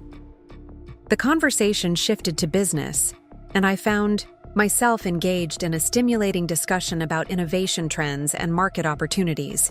Daniel was refreshingly straightforward, lacking the posturing that characterized many tech executives. His company was smaller than Meridian, but had developed some genuinely groundbreaking technology. "You should visit our research lab," he suggested as our conversation wound down. "See what we're working on firsthand, strictly professional, of course." I detected a hint of personal interest beneath the business proposition, but appreciated that he kept it subtle and appropriate. "I'll have my office reach out to schedule something. The neural interface applications sound promising." As Daniel excused himself to greet other guests, Zara appeared at my side, resplendent in a crimson dress that turned heads of its own accord. "Making friends with the competition?" she teased, nodding in Daniel's direction. "Exploring strategic opportunities," I corrected, though I couldn't help smiling. "Nova has some interesting tech we might want to partner with." "And its CEO has some interesting features you might want to partner with too," she whispered with an exaggerated wink. "Zara." "What? He's smart, successful, ethical from what I've heard, and he's been watching you all evening." She sipped her champagne innocently, just making observations. Before I could respond, Harold Blackwood approached with Christine at his side. Their presence at the gala reminded me of Blackwood Capital's significant stake in Meridian's future. "Morgan, splendid to see you," Harold greeted me warmly. Christine and I were just discussing the Axion acquisition potential. Fascinating opportunity. "We're still in the preliminary assessment phase," I cautioned. "But yes, there could be significant value there if the price is right." Christine nodded approvingly. Cautious but open-minded, exactly the approach we hoped for. She glanced around the gala. "Have you connected with Senator Whitman yet? He's on the Commerce Committee and has been asking about you." The evening continued in this vein. Conversations about business, technology, and politics woven through the superficial glamour of the charity event. I moved through it all with a confidence that felt increasingly natural, no longer the supportive spouse but a power player in my own right. Near the end of the evening, as the crowd thinned and the orchestra played its final selections, I stepped onto the terrace for a moment of quiet. The Seattle skyline glittered against the night sky. The Space Needle illuminated among the office towers. Quite a view, isn't it? I turned to find Victor joining me, looking distinguished in his tuxedo despite his advancing years. "One of the best in the city," I agreed, grateful for his company. "I saw you working the room tonight," he said, a hint of pride in his voice. "You've come into your own, Morgan. It's remarkable to witness." I had an excellent mentor. He smiled at the compliment but shook his head slightly. "I merely provided opportunity. You provided the talent and determination." He paused, his expression turning contemplative. "I've been in this business for over 40 years, and I've seen many careers rise and fall. The ones who succeed in the long term are those who remain true to themselves, even as they evolve." "Is this where you warn me not to let power change?" "Me?" I asked lightly. "No," he said, surprising me. "This is where I encourage you to let it transform you, but consciously, deliberately, in ways that amplify your strengths rather than diminish them." He gestured toward the gala behind us. "Everyone in that room is watching to see what kind of leader you'll become, including me." "No pressure," I murmured, though his faith in me was deeply affirming. "You're going to make mistakes," he continued.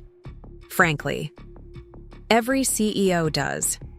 The question is whether you'll learn from them or defend them." I considered his words carefully. "What was your biggest mistake as CEO?" Victor gazed out at the city, his expression distant. "I prioritized growth over culture in our early years. Pushed too hard, too fast, and nearly lost our best people in the process." He turned back to me. "It took a near rebellion from the engineering team to make me realize that sustainable success depends on more than metrics." His candor was refreshing and instructive. "I'll try to learn from your mistakes rather than repeating them. That's all any mentor can hope for." He checked his watch. "I should find my wife before she sends out a search party. But Morgan, I meant what I said. You're exceeding even my highest expectations." After Victor left, I remained on the terrace, reflecting on our conversation. The moon hung low over Elliott Bay, casting a silver path across the dark water. 1 year ago, I couldn't have imagined standing here as Meridian's CEO, respected and validated in my own right. The journey had been painful, but the destination held a sweetness I was only beginning to appreciate. My phone vibrated with a text message. I expected Zara checking if I was ready to leave, but instead saw Daniel Frost's name on the screen. We'd exchanged contact information while discussing the potential collaboration. "Great speaking with you tonight. My assistant will reach out about that lab tour, or we could discuss it over dinner sometime. Your choice."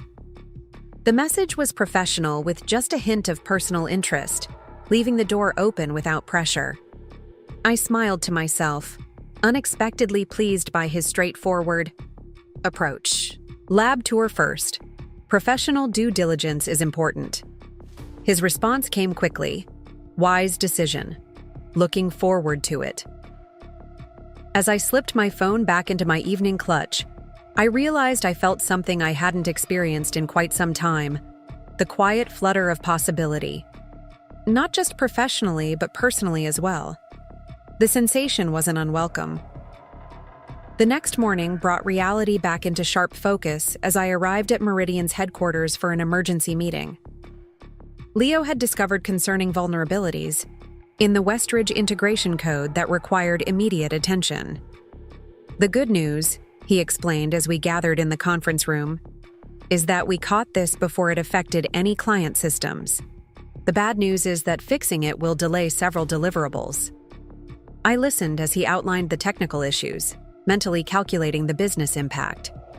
"Who's responsible for this section of code?" Leo hesitated. "That's where it gets complicated. The vulnerabilities appear to have been deliberately introduced, subtle enough to pass initial reviews but designed to create backdoor access once deployed." The implication hung in the air. Someone had intentionally compromised our software. "Do we know who?" I asked, keeping my voice level despite the seriousness of the situation. The code was checked in under a Westridge developer's credentials, but when we investigated further, we found the timestamp doesn't match their badge access records. Someone used their login when they weren't in the building. Security breach? Corporate espionage? Insider threat? The possibilities tumbled through my mind. None of them good. Options? Zara, present in her capacity as legal counsel, spoke up. "We need to contain this quietly. If word gets out that our systems were compromised, even briefly, it could tank the stock and trigger regulatory scrutiny." I nodded, processing. "Leo, how quickly can your team replace the compromised code?" 3 days for a complete audit and replacement. We'll need to take the integration servers offline during that time." "Do it," I decided. "Zara, prepare a statement explaining the outage as routine maintenance. Julian, reschedule any demos or client presentations that would be affected." I turned to Barbara Winters, who had joined us as Chief Integration Officer. "Barbara, we need to identify who had the means and opportunity to do this." She nodded grimly. "I'll review all access logs and conduct discrete interviews. This had to be someone with intimate knowledge of both Westridge and Meridian systems." As the team dispersed to implement the response plan, I retreated to my office to call Malcolm Reeves at Gantry. Transparency about the delay was essential, even if we kept the security concerns confidential. To my surprise, Malcolm was understanding about the setback. "Better to get it right than rush and create bigger problems," he acknowledged. "Just keep me in the loop." After the call, I found myself staring at the personnel directory on my computer, a suspicion forming that I couldn't ignore. Veronica's brief stint at Axion, a competitor now struggling financially and potentially up for acquisition, followed by this security breach targeting the integration code. It seemed too coincidental. I picked up the phone and called Barbara. "Check. If anyone from the integration team has had contact with Axion Systems in the past 3 months, particularly anyone who knew Veronica Blake." "You think she might be involved?" Barbara asked, connecting the dots immediately. "I think it's worth investigating," I replied carefully. "She had access and relationships here, then moved to a competitor that's now in our acquisition sites." I'll look into it discreetly, Barbara promised. The next few days were tense as Leo's team worked around the clock to secure our systems while Barbara conducted her investigation. I maintained a calm exterior, reassuring the board and key clients that the situation was under control, even as we uncovered more evidence of attempted data extraction. On the third day, Barbara requested an urgent meeting. "We've confirmed it," she said without preamble as she entered my office. The code was compromised by someone using Ryan Webster's credentials. He was a lead developer on the integration team. When confronted, he admitted to sharing his login with Veronica Blake before she left Meridian. Apparently, they were involved. The pieces clicked into place. And after leaving Meridian, she went to Axion, as we know. What we didn't know until now is that Webster continued to share information with her, including his login credentials. He claims he didn't know she was using them to introduce vulnerabilities. Do you believe him? Barbara's expression was skeptical. He's either complicit or incredibly naive. Either way, he's been terminated and escorted from the building. We're still assessing whether to pursue criminal charges. I leaned back in my chair, processing the implications. And Veronica? Left Axion 2 weeks ago. Current whereabouts unknown, but her last known address was in Boston. The confirmation of Veronica's involvement didn't bring the satisfaction I might once have expected. Instead, I felt a weary disappointment that she would stoop to corporate sabotage, potentially harming hundreds of people's livelihoods in the process. Notify law enforcement about the breach, I decided. But keep Veronica's name out of any public statements for now. We need more evidence before making accusations that could escalate this further. Barbara nodded in agreement. What about the Axion acquisition? It was the question that had been weighing on me since we'd discovered the breach. If Veronica had compromised our systems while working for Axion, was the company itself involved? Or had she acted independently, perhaps trying to create problems that would lower Meridian's value during acquisition talks? We proceed with extreme caution, I said finally. Triple the due diligence. No assumptions, no shortcuts. When Barbara left, I remained at my desk, contemplating how personal and professional betrayals had become intertwined in ways I couldn't have anticipated. Mason's affair with Veronica had been painful enough. Now its aftershocks threatened Meridian's security and reputation. My intercom buzzed, Julian's voice coming through crisp and efficient. Ms. Hawthorne, Daniel Frost from Nova Dynamics is on line 1. He says it's regarding information about Axion systems that you should be aware of. I hesitated, surprised by the timing. Put him through. Morgan, Daniel's voice was serious, lacking the warmth of our conversation at the gala. I apologize for the direct approach, but I've come across information that might affect your company's security. My grip tightened on the receiver. I'm listening. One of our researchers was approached by a woman named Veronica Blake, formerly of Meridian and briefly with Axion. She offered access to proprietary Meridian code in exchange for a position at Nova. He paused. We declined and reported her to the FBI's cybercrime division, but I thought you should know directly. The confirmation of Veronica's activities sent a chill through me. Thank you for the heads up, Daniel. We've been dealing with a related security situation. I suspected as much. His tone softened slightly. Corporate espionage isn't my idea of healthy competition. If there's anything Nova can do to help, just ask. The gesture of professional courtesy, reaching out to a competitor to warn them, spoke volumes about Daniel's character. I appreciate the integrity, Daniel. Not everyone would make that call. Some things transcend business rivalries, he replied simply. Will you still be interested in that lab tour once this situation is resolved? Despite the stress of the security breach, I found myself smiling. Yes, I believe I will. After we hung up, I sat for a moment, absorbing the developments. Veronica's attempt to compromise Meridian went beyond personal vengeance into criminal territory. Her actions had put the company at risk, but thanks to Leo's vigilance, Daniel's integrity, and our team's quick response, the damage had been contained. I buzzed Julian. Please ask Zara and Leo to join me in the Osprey room in 15 minutes. And contact Harold Blackwood. We need to discuss the Axion situation. As I gathered my materials for the meeting, my phone chimed with a message notification. The sender's name made me pause. Mason Reed. Morgan, I've been contacted by the FBI about Veronica. Apparently she tried to use my name to access Meridian systems after I left. I've told them everything I know, which isn't much. Wanted you to hear it from me first. Let me know if there's anything else I can do to help. The message was straightforward and appropriate. No emotional undertones, just a professional courtesy from one former executive to another. I appreciated the heads up and his apparent cooperation with authorities. Thank you for letting me know. We're handling it from our end. Take care, Mason. As I headed to the Osprey room, I reflected on how dramatically circumstances had changed. A year ago, discovering Veronica's betrayal had shattered my world. Today, uncovering her corporate espionage was merely a serious business problem to solve, significant but manageable.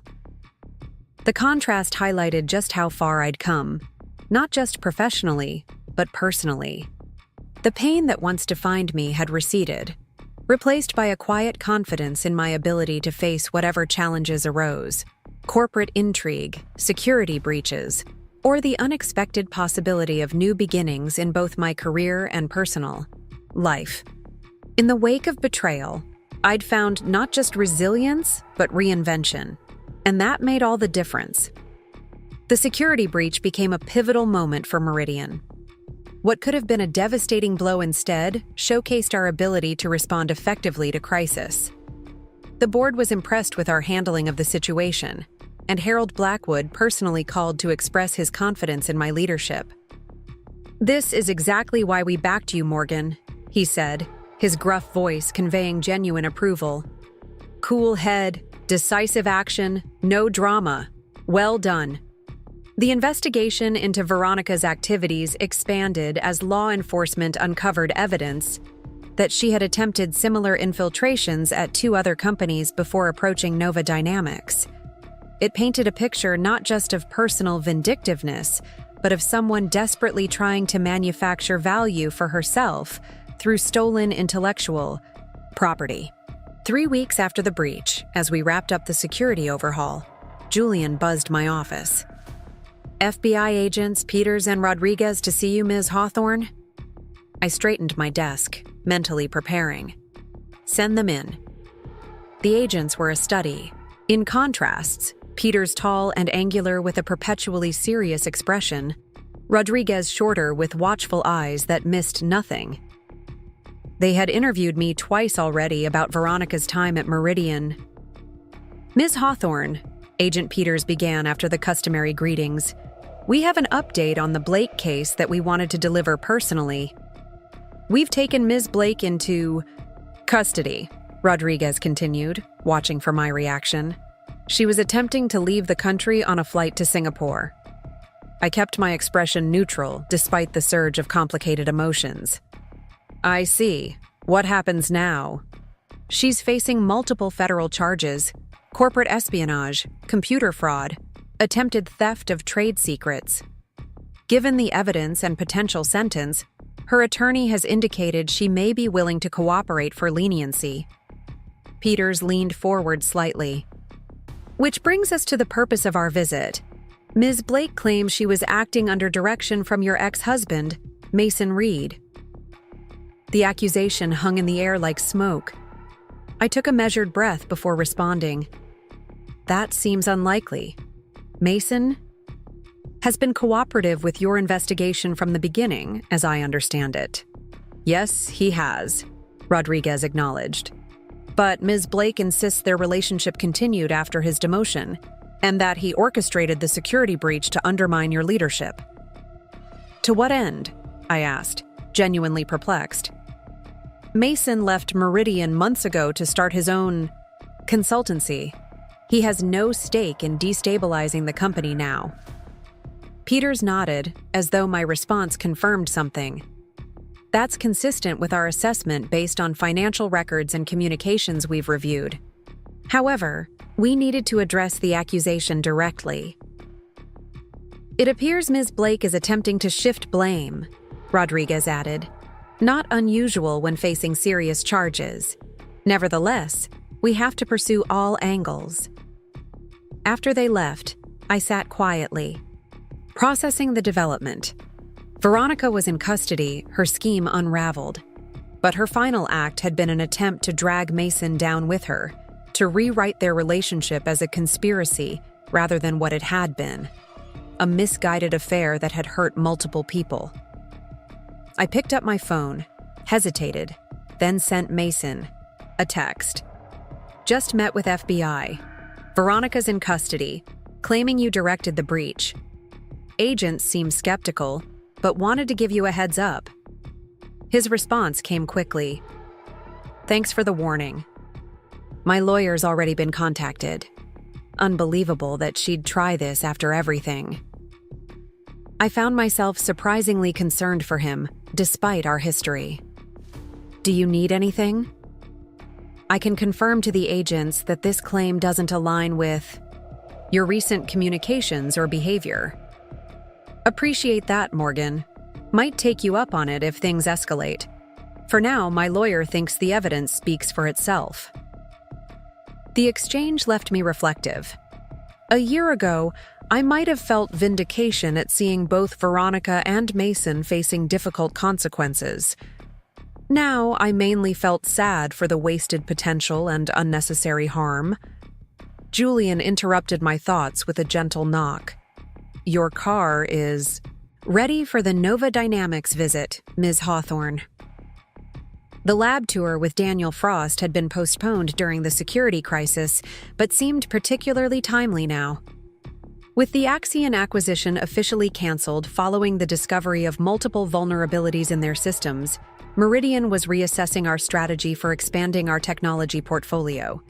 Nova's headquarters occupied a renovated warehouse in Seattle's Georgetown district, its industrial exterior belying the cutting-edge research happening inside. Daniel greeted me in the lobby, casual in jeans and a button-down compared to his formal attire at the gala.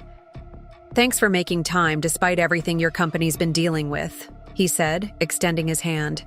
The security breach made quite a few headlines, which we managed to keep accurately focused on the facts rather than speculation, I noted, appreciating his direct acknowledgement rather than awkward avoidance of the topic.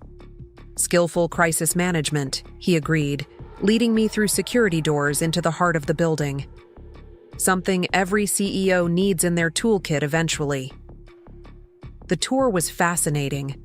Nova's neural interface technology was genuinely innovative, creating more intuitive ways for humans to interact with complex systems. As we observed researchers demonstrating prototypes, I could see numerous applications for integration with Meridian's enterprise platforms. What do you think? Daniel asked as we concluded in a bright conference room overlooking the lab floor. I think there's significant potential for collaboration, I answered honestly. Your interface technology solves problems our clients have been struggling with for years. He smiled, pleased with my assessment. That's what I hoped you'd say. I've had my team prepare some potential partnership frameworks for your consideration. He slid a tablet across the table. No pressure for an immediate decision, of course. I glanced through the proposed collaboration models, impressed by their thoroughness and creativity. These are well thought out. I'll need time to review with my team, but I'm definitely interested in pursuing this further. Excellent. He hesitated, then added, perhaps we could continue the discussion over dinner? Purely professional if you prefer, or not, if you're open to that possibility. The directness of his approach was refreshing. No games, no ambiguity, just straightforward interest with space for me to define the boundaries. I considered for a moment, then decided to be equally direct. I'd enjoy that, I said. And I'm open to getting to know you beyond the professional context, though I should note that I'm still finding my footing after a complicated year. Daniel's expression was understanding. Complicated years are my specialty.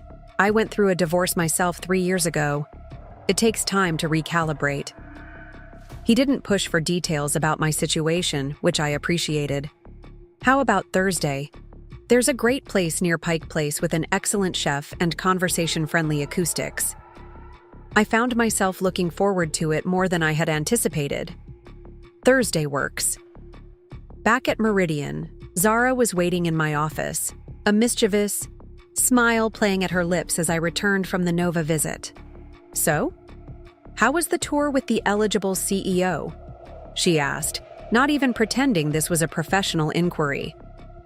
The neural interface technology is impressive, I replied primly, setting down my portfolio. Significant potential for strategic partnership. And what about the man behind the technology? I couldn't help but smile at her persistence. Also impressive. We're having dinner on Thursday. Zara's eyes widened with delight. A date? An actual date? Morgan Hawthorne is rejoining the land of the living? It's dinner to discuss potential collaboration, I clarified, though we both knew it wasn't quite that simple. Of course it is, she agreed with exaggerated seriousness. Just like my security discussions with Leo were purely professional. I laughed, realizing how long it had been since I'd felt this particular kind of anticipation, the subtle excitement of connection. With someone new, someone intriguing. Don't make too much of it, I cautioned. I'm focusing on Meridian first and foremost. The two aren't mutually exclusive, Zara pointed out. You've proven you can lead this company brilliantly. Maybe it's time to remember there are other dimensions to life as well. Her words stayed with me as I prepared for Thursday's dinner. I chose an outfit that struck a balance between professional and approachable. A deep green dress that complemented my coloring without being overtly formal or casual. It had been so long since I'd dressed for myself rather than for a corporate image, or to please Mason, that the simple act felt significant.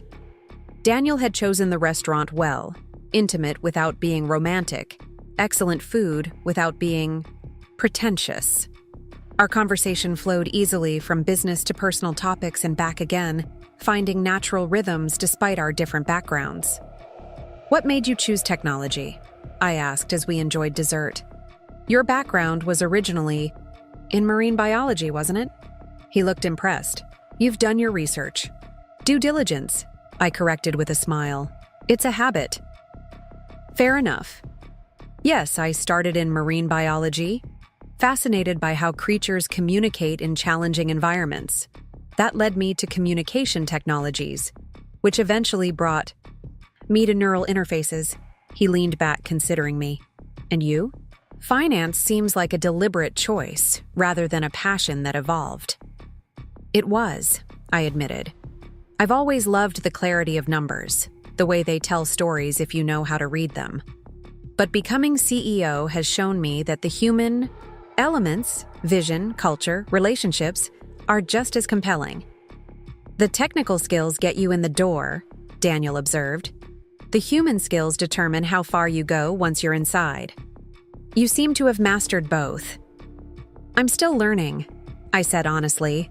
Every day brings new challenges. Like ex-husbands and corporate sabotage? He posed the question gently, leaving space for me to engage or deflect as I chose. I appreciated his directness. You've heard the rumors. It's a small industry, he acknowledged, and your rise to CEO has been noteworthy. But I'm more interested in your perspective than the gossip. I considered how much to share, then decided on honesty within appropriate boundaries. The short version is that my ex-husband's affair with his assistant coincided with professional missteps that created an opportunity for me to step up. The rest I earned through performance. Daniel nodded, accepting the summary without pressing for emotionally charged details. And now his former assistant is facing federal charges for corporate espionage. That must be complicated to process. Life rarely follows a simple narrative, I replied. What about you? Your divorce was fairly public as well. Less dramatic. Then yours, he said with a rueful smile. Two career-focused people who gradually realized we wanted different futures. No villains, just incompatible priorities. He took a sip of his wine.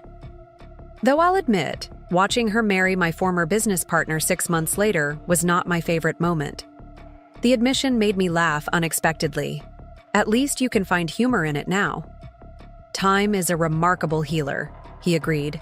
And sometimes the collapse of one path forces you to find a better one. As dinner concluded, Daniel walked me to my car, maintaining a respectful distance that nevertheless conveyed interest. I enjoyed this, he said simply.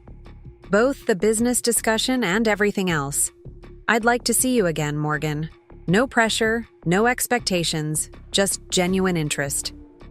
The straightforwardness was appealing after years of Mason's subtle manipulations and Veronica's deceptions. I'd like that too, I replied, meaning it. His smile was warm. I'll call you next week.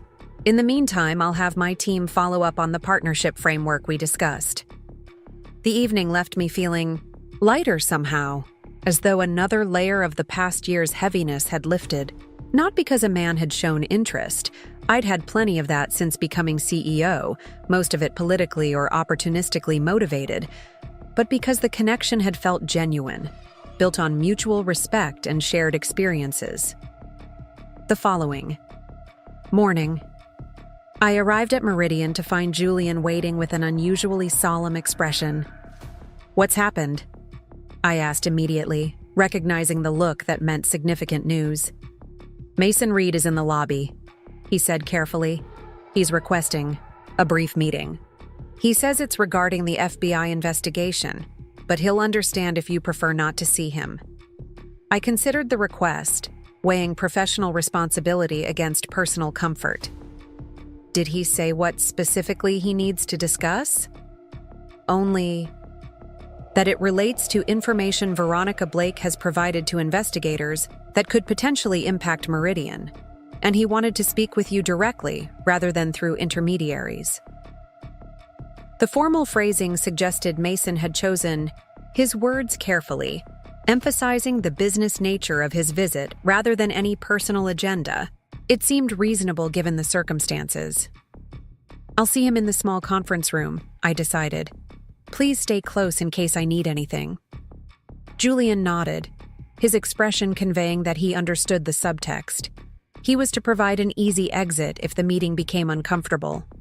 Mason looked different than he had at our coffee meeting months earlier. More serious, slightly thinner, with a new formality in his bearing as he waited in the conference room. He rose when I entered but didn't approach, maintaining a professional distance. Thank you for seeing me, he began. I wouldn't have come if it wasn't important. Julian mentioned it relates to the investigation, I prompted, taking a seat across from him. Has something new developed? Mason sat down, his movements deliberate. Veronica's attorney has proposed a plea deal. Part of her cooperation includes claiming that certain financial irregularities during my time as CFO were done with your knowledge and approval. I stared at him, genuinely shocked. That's absurd. She and I barely had professional contact, let alone conspirator status. I know that, he assured me quickly. And so do the investigators based on the evidence.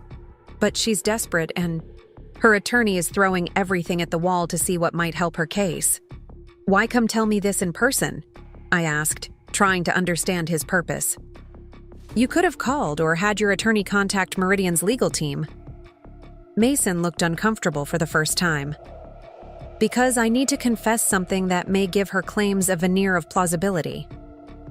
He took a deep breath. During my last year as CFO, I did engage in some creative accounting. Nothing illegal, but aggressive interpretations of revenue recognition that might raise eyebrows under scrutiny.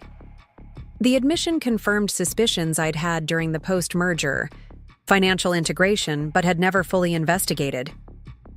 And you think Veronica will use this to support her claims about my involvement? He nodded grimly.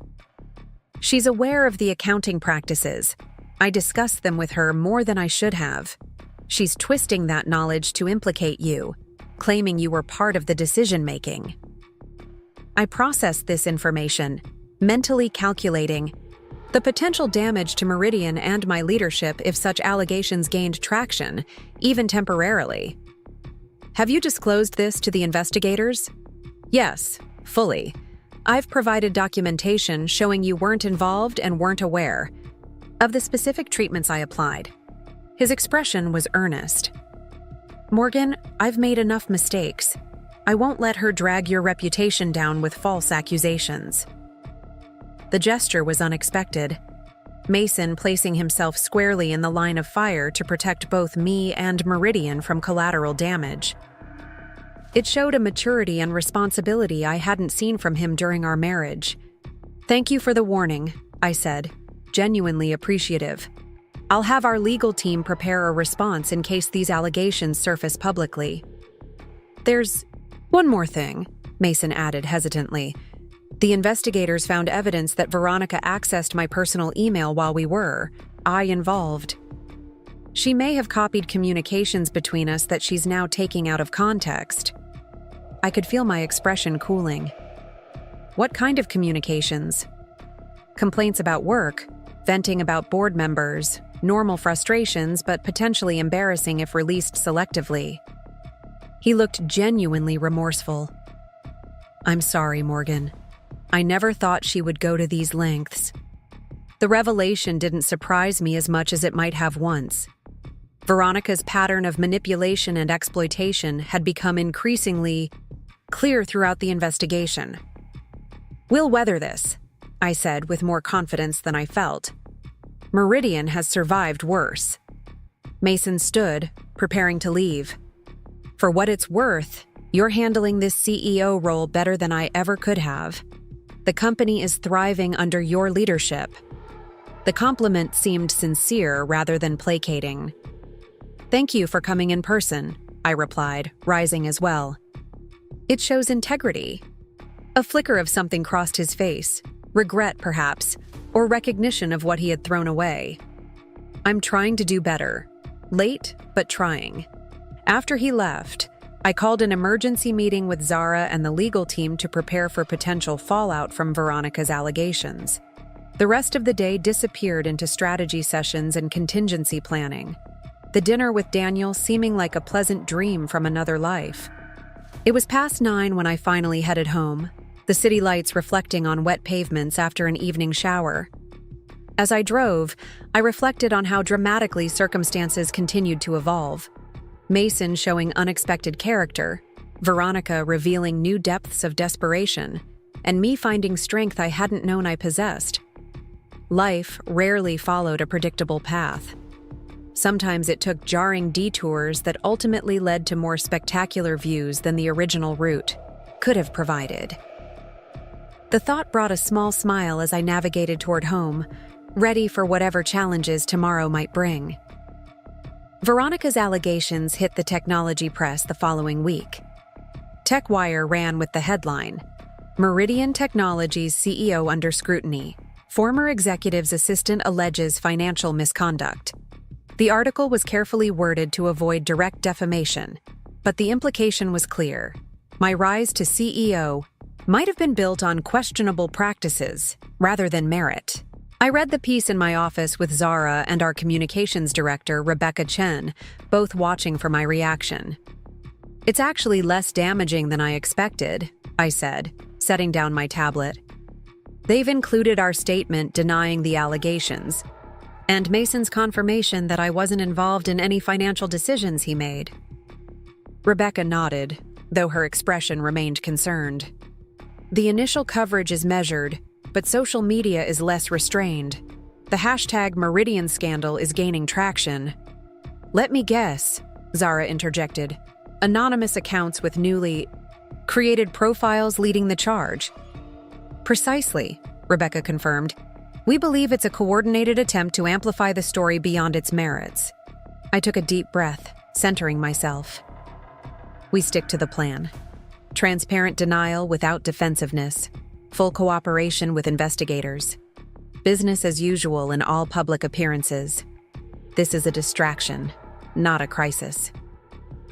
The board meeting tomorrow will be crucial, Zara reminded me. Blackwood Capital will want reassurance that this won't affect the company's stability or stock price. I'll be prepared, I promised.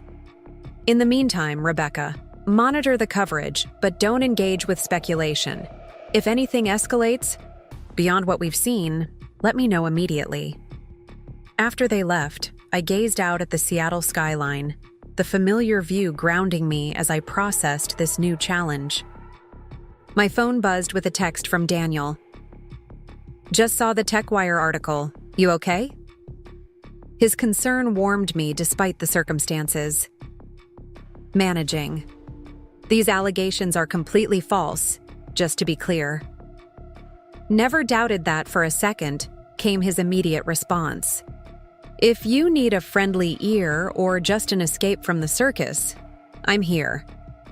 The simple offer of support without judgment meant more than elaborate expressions of outrage would have. Thank you. Might take you up on that once we get through tomorrow's board meeting. Julian appeared in my doorway, his expression carefully neutral. Ms. Hawthorne, Senator Whitman is on line 1. He says it's regarding the recent press coverage. I suppressed a sigh. The political dimensions were beginning to emerge, inevitable given Meridian's prominence and government contracts. Put him through. The conversation with the senator was brief but pointed.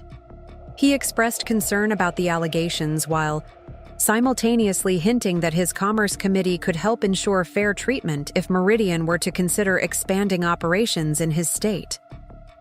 Politics as usual, thinly veiled opportunism masquerading as support.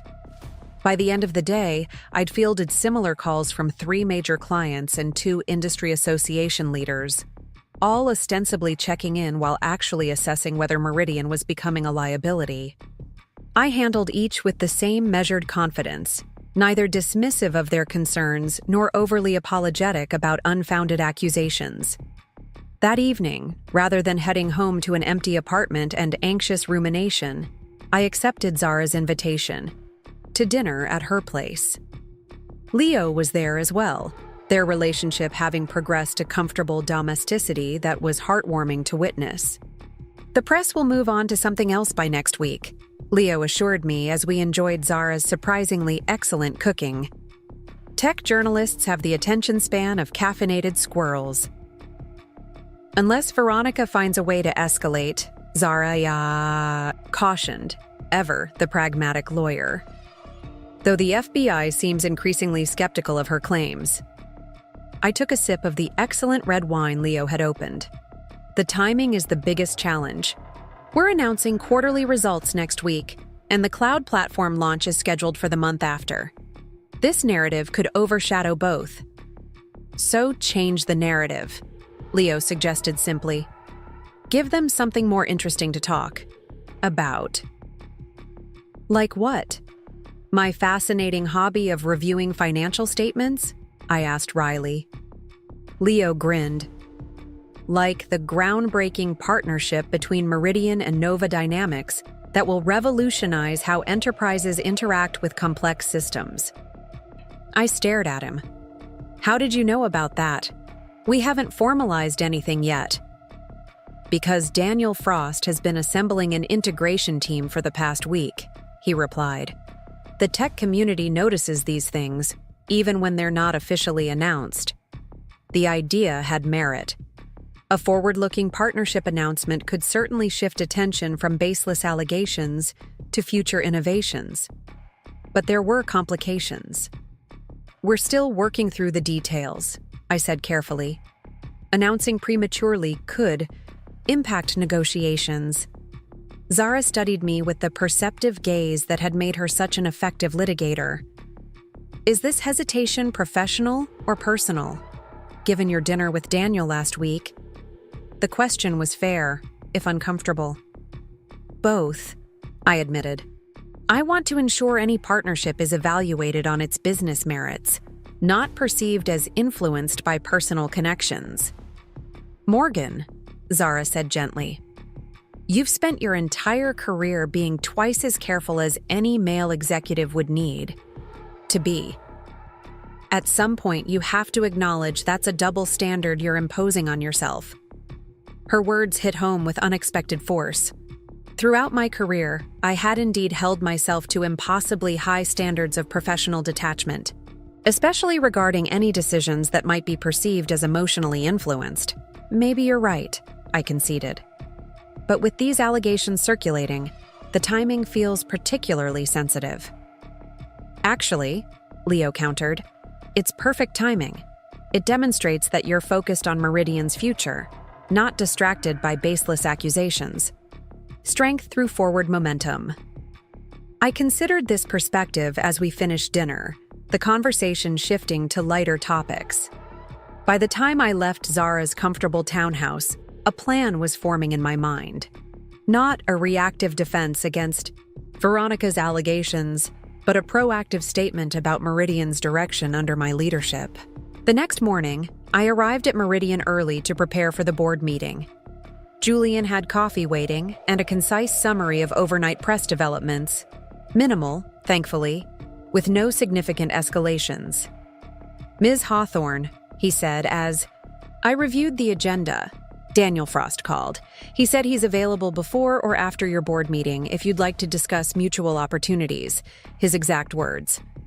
The timing was either providential or suspicious, depending on one's perspective. Thank you, Julian. Please tell him I'll call after the board meeting concludes. The boardroom was unusually full when I entered, all directors present rather, then some joining virtually as had become common practice.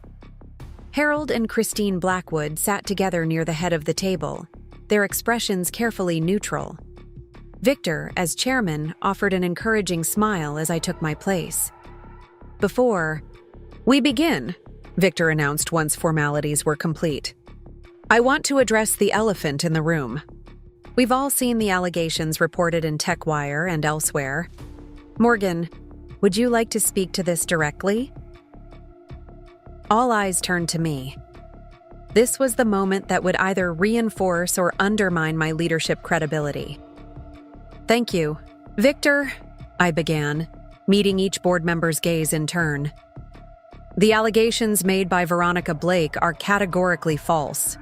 I had no involvement in or knowledge of any financial irregularities during Mason Reed's tenure as CFO. The FBI investigation continues to support this conclusion. I paused, letting the straightforward denial stand without defensive elaboration. I've instructed our legal and communications teams to cooperate fully with authorities while maintaining appropriate focus on our business operations. This quarterly report will show continued strong performance despite these distractions. Harold Blackwood leaned forward slightly. What's your assessment of the potential impact on investor confidence? Short-term volatility is likely, I acknowledged. We've already seen a 3% drop in share price since the article published. However, I believe our upcoming results and product announcements will quickly refocus attention on Meridian's fundamentals, which remain exceptionally strong. Christine studied me with her analytical gaze. And the timing of these allegations, just before our quarterly announcement? Do you see a strategic element there? The question was astute. It appears calculated for maximum disruption, I confirmed, which is why I'm proposing we adjust our communication strategy to emphasize forward momentum. I outlined my proposal, accelerating the announcement of our partnership discussions with Nova Dynamics, positioning it as part of a broader innovation strategy that would open new market segments. The move would be bold, but based on substantial progress already made in our negotiations. Have you discussed this acceleration with Daniel Frost? Victor asked, always attentive to procedural considerations. Not yet, I replied honestly. I wanted board input before approaching Nova. If you support the strategy, I'll speak with Daniel immediately following this meeting. Harold and Christine exchanged a look I couldn't quite interpret before Harold spoke. We support any legitimate business strategy that maintains Meridian's market position and growth trajectory. If this partnership has genuine merit, accelerating the announcement could indeed help control the narrative. The subtle emphasis on legitimate and genuine merit wasn't lost on me. The board was supportive but watchful, willing to follow my lead, provided the underlying business case was sound. After 2 hours of detailed quarterly review and strategic discussion, the meeting concluded with unanimous approval of my proposed approach, conditional on Nova's agreement to the accelerated timeline. Victor lingered after the others had left, his expression thoughtful. "You handled that well," he observed, "particularly the questions about your personal connection to Daniel Frost. I hadn't realized the board was aware of our dinner." "There's nothing improper there," I said carefully. "Of course not," Victor agreed. "But perception matters in leadership positions, as you well know. The board doesn't object to your personal life, Morgan. They just want assurance that business decisions remain business decisions." "Always," I promised. "The Nova partnership makes strategic sense regardless of who's at their helm." Victor nodded, satisfied. "I know that. Make sure the market knows it too when you make the announcement." I called Daniel immediately after Victor left, direct as always. "How quickly can we formalize our partnership agreement?" His response was measured. "The technical aspects are ready. Legal review would typically take another 2 weeks, but could be expedited if needed. Why the sudden urgency?" I explained the situation frankly, the allegations, the upcoming quarterly announcement, and the strategic value of shifting the narrative through a forward-looking partnership reveal. "I see," he said when I'd finished. "And the board is comfortable with accelerating this given the personal dimension that some might perceive?" The question was fair, addressing directly what we had both been carefully navigating. "They've approved the strategy based on business merit, which is substantial. But Daniel, if you have any reservations about timing or perception, I completely understand. No reservations about the partnership itself," he clarified. "It's strategically sound for both companies. I'm just concerned about potential blowback on you personally if our professional relationship gets conflated with our personal connection." His consideration touched me. Mason would have readily leveraged our relationship for business advantage without a second thought for how it might affect me. Daniel's caution revealed a different kind of character entirely. "I appreciate that concern," I said sincerely. "But I've spent my entire career making decisions based on business fundamentals, and this partnership is no exception. If some choose to misinterpret that, it's a risk I'm willing to accept." "In that case," Daniel replied, his tone warming, "I'll have our legal team work through the weekend. We can be ready for an announcement by Tuesday, ahead of your quarterly results on Thursday." The plan was in motion. After we hung up, I called Rebecca to begin preparing the partnership announcement, emphasizing the technical integration aspects and market expansion opportunities. The messaging would be substantive and forward-looking, with no hint of defensive reaction to Veronica's allegations. That evening, as I drove home through unusually clear weather, I felt a familiar sense of calm determination settling over me. The path forward wasn't easy, but it was clear. We would announce the Nova partnership, release strong quarterly results, and continue building Meridian's future regardless of attempts to undermine my leadership. My phone rang through the car's speaker system. Mason. I hesitated before accepting the call. "Morgan," he began without preamble, "I've been subpoenaed for a formal deposition about the financial practices during my CFO tenure, including questions about your knowledge or involvement." My grip tightened on the steering wheel. "When?" "Monday morning. I wanted you to know that I'll be crystal clear about your non-involvement. My attorney has already provided a written statement to that effect, but they want it on record."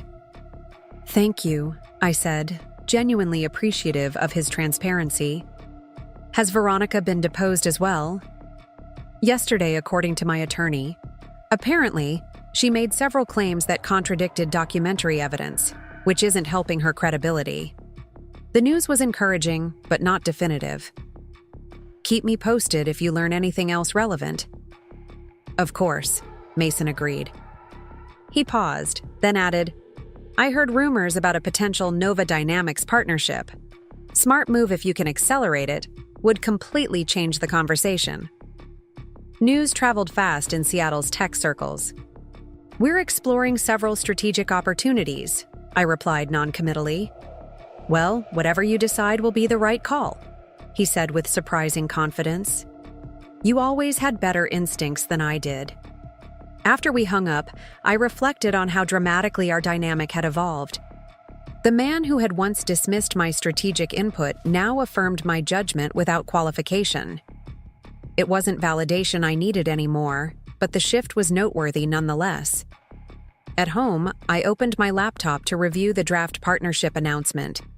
Rebecca had already prepared. The document was professionally sound, but lacked the vision that would truly capture attention. I began revising, articulating how Meridian's enterprise platform combined with Nova's neural interfaces would transform workplace productivity while maintaining security and compliance. As I worked, a news alert popped up on my screen. Federal. Investigators question credibility of claims against Meridian CEO. The article cited unnamed sources close to the investigation expressing skepticism about Veronica's allegations given contradictory evidence. I allowed myself a small smile of relief. The tide was beginning to turn, and Tuesday's partnership announcement would accelerate that shift. The challenges weren't over, but the worst appeared to be passing. I returned to my draft with renewed energy, focused on articulating a future where technology enhanced human capability rather than replacing it, the core vision Daniel and I had discussed during our dinner. Tomorrow would bring new challenges, but tonight, I was precisely where I needed to be. Leading from strength rather than reacting from fear.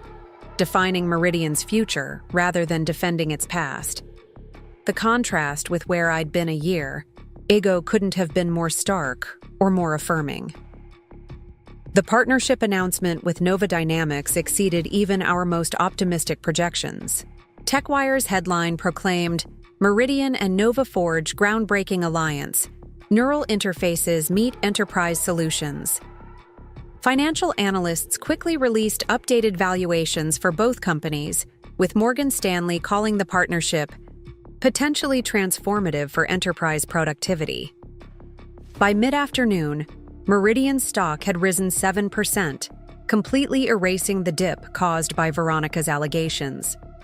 The Meridian scandal hashtag was overwhelmed by Meridian Nova and future of work as the technology community shifted focus to the innovation potential rather than baseless accusations. You were right, Harold Blackwood acknowledged during our brief call. Decisive forward momentum was exactly what was needed. Well played, Morgan. The joint press conference with Daniel had gone smoothly, our professional chemistry evident as we alternated explaining technical aspects and business implications. If reporters noticed any personal dynamic between us, they kept it out of their coverage, focusing instead on the substance of our announcement. The partnership launch couldn't have gone better, Rebecca reported during our afternoon debrief. Broadcast coverage, online engagement, analyst reactions, all overwhelmingly positive. I nodded, pleased but not complacent. And the allegations? Relegated to paragraph 15 in most follow-up coverage, she confirmed with a satisfied smile. Mentioned only as previously reported claims that investigators have found unsupported by evidence. As the team dispersed, Julian approached with his tablet. 2 items requiring your attention, Ms. Hawthorne. First, a request from the Technology Committee of the Economic Club to deliver the keynote at next month's symposium on artificial intelligence and workforce transformation. Sounds aligned with our messaging. Draft and acceptance, please. Already prepared for your review, he replied efficiently. Second, Agent Rodriguez called. Veronica Blake has accepted a plea deal that includes a formal retraction of all allegations against you and Meridian Technologies. The statement will be released tomorrow morning. Relief washed through me, though I maintained my composed expression. Thank you, Julian. Please make sure our legal team reviews the statement before responding. Of course. He hesitated, then added with rare personal warmth, Congratulations, Ms. Hawthorne. Your handling of this situation has been masterful. After he left, I allowed myself a moment of quiet celebration, gazing out at the Seattle skyline that had become such a familiar companion through this journey. The Veronica chapter was finally closing, her desperate attempts to deflect blame and seek revenge ultimately strengthening rather than weakening my position. My phone buzzed with a text from Daniel. Brilliant job today. Dinner to celebrate. Once the dust settles? I smiled at the message. Yes, I'd like that. His response came quickly. Looking forward to it. No press releases required for this collaboration. The gentle humor was refreshing, acknowledgement of our developing personal connection without pressure or presumption. Daniel understood the complexity of my position and respected the boundaries I needed to maintain between professional and personal spheres. The quarterly earnings announcement 2 days later cemented Meridian's positive momentum. Revenue had exceeded projections by 12%, with particularly strong growth in our security and compliance verticals. The conference call with analysts focused almost exclusively on future growth opportunities, particularly those created by the Nova partnership. Morgan, Victor called as I left the boardroom after the earnings presentation. Do you have a moment?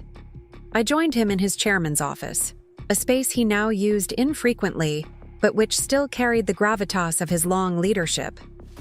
That was quite a week, he observed, settling into one of the comfortable chairs by the window and gesturing for me to join him. From potential crisis to resounding triumph in the span of days. The team executed brilliantly, I acknowledged, taking the offered seat. And the Nova partnership genuinely accelerates our strategic vision. Victor nodded, studying me with the perceptive gaze that had made him such a formidable business leader. You've changed, Morgan. Not just professionally, but personally. There's a solidity to you now. A certainty that wasn't there before. The observation was unexpectedly perceptive. Crisis has a way of stripping away pretense, I replied after a thoughtful pause. This past year has certainly clarified what matters and what doesn't. Indeed. Victor leaned forward slightly. Which brings me to my purpose in asking you here. The board has been discussing succession planning, not for your position, he added quickly, seeing my expression, but for mine. I hadn't anticipated this direction. You're considering stepping down as chairman? Within the next year, yes. My wife has been remarkably patient with my semi-retirement that still involves weekly board meetings and constant travel. It's time I honored my promises to her about that villa in Tuscany. His smile was warm but determined. The board will need to select a new chair, and your name is naturally in consideration. The implications were significant. Serving as both CEO and chair would consolidate my authority over Meridian's strategic direction, but also place even greater demands on my time and energy. That's unexpected, I admitted. I've only been CEO for 8 months. And in that time, you've navigated a major acquisition, a security breach, a personal smear campaign, and a transformative partnership announcement, all while delivering exceptional financial results. Victor's tone was matter of fact. Experience isn't measured in years, Morgan, but in challenges overcome and wisdom gained. I considered his words carefully. What's your recommendation? That you consider it seriously, he replied.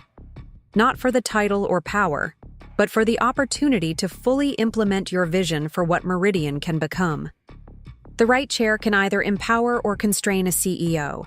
You've experienced both sides of that equation. He was right.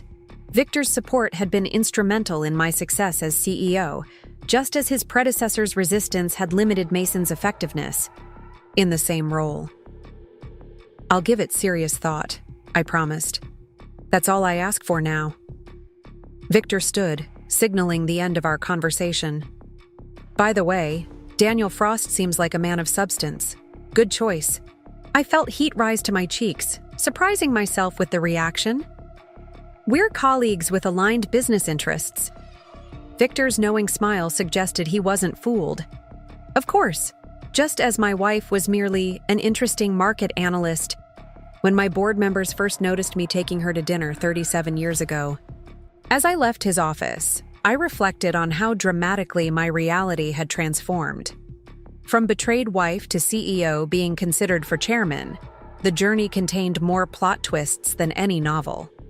Yet through each challenge, each unexpected turn, I had found reserves of strength and capability I hadn't known existed. My phone buzzed with a notification that would have once dominated my thoughts. Mason had officially launched his consulting firm, with local business press covering the opening of his modest offices downtown.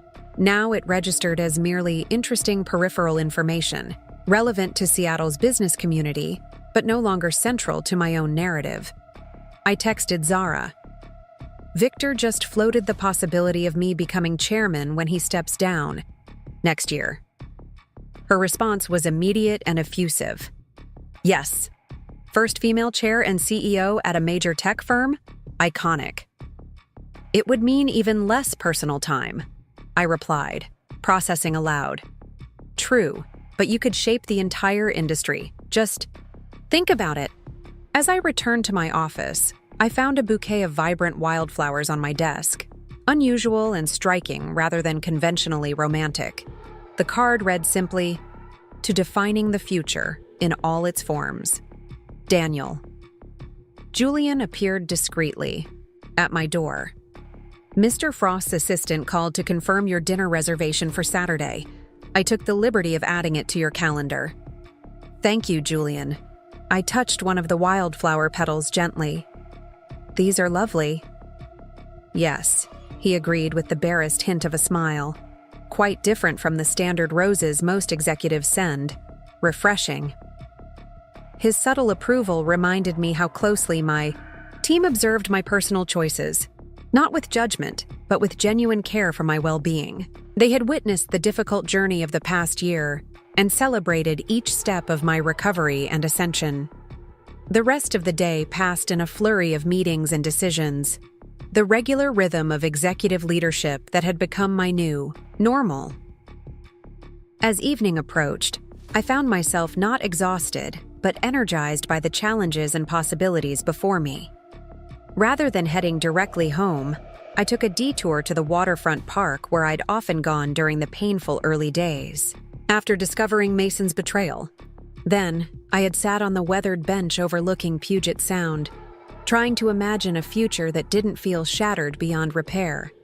Today, I stood at the railing in the golden light of sunset, watching ferries cross the water against a backdrop of mountains and sky.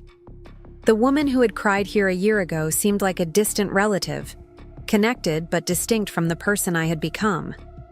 My phone rang, Daniel calling rather than texting, a more personal touch. "Is this a good time?" he asked when I answered. "Perfect timing, actually," I replied, watching the sunlight play across the water. I was just taking a moment to appreciate the view. "Somewhere special?" "A place that helped me through some difficult days," I admitted. "It's nice to visit now with a different perspective." "I have a few spots like that," he said, understanding in his voice. "Places that mark the before and after in life's significant transitions." We talked easily about the partnership announcement, the market reaction, and plans for the integration teams, then shifted naturally to more personal topics, books we'd recently read, places we hoped to visit, the strange comfort of Seattle's perpetual drizzle.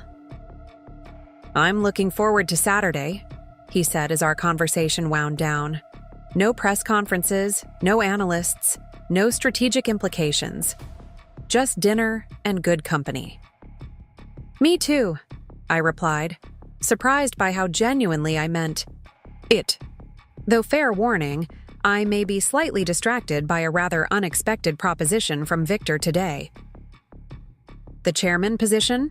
Daniel asked, casually dropping a bombshell. I nearly dropped my phone.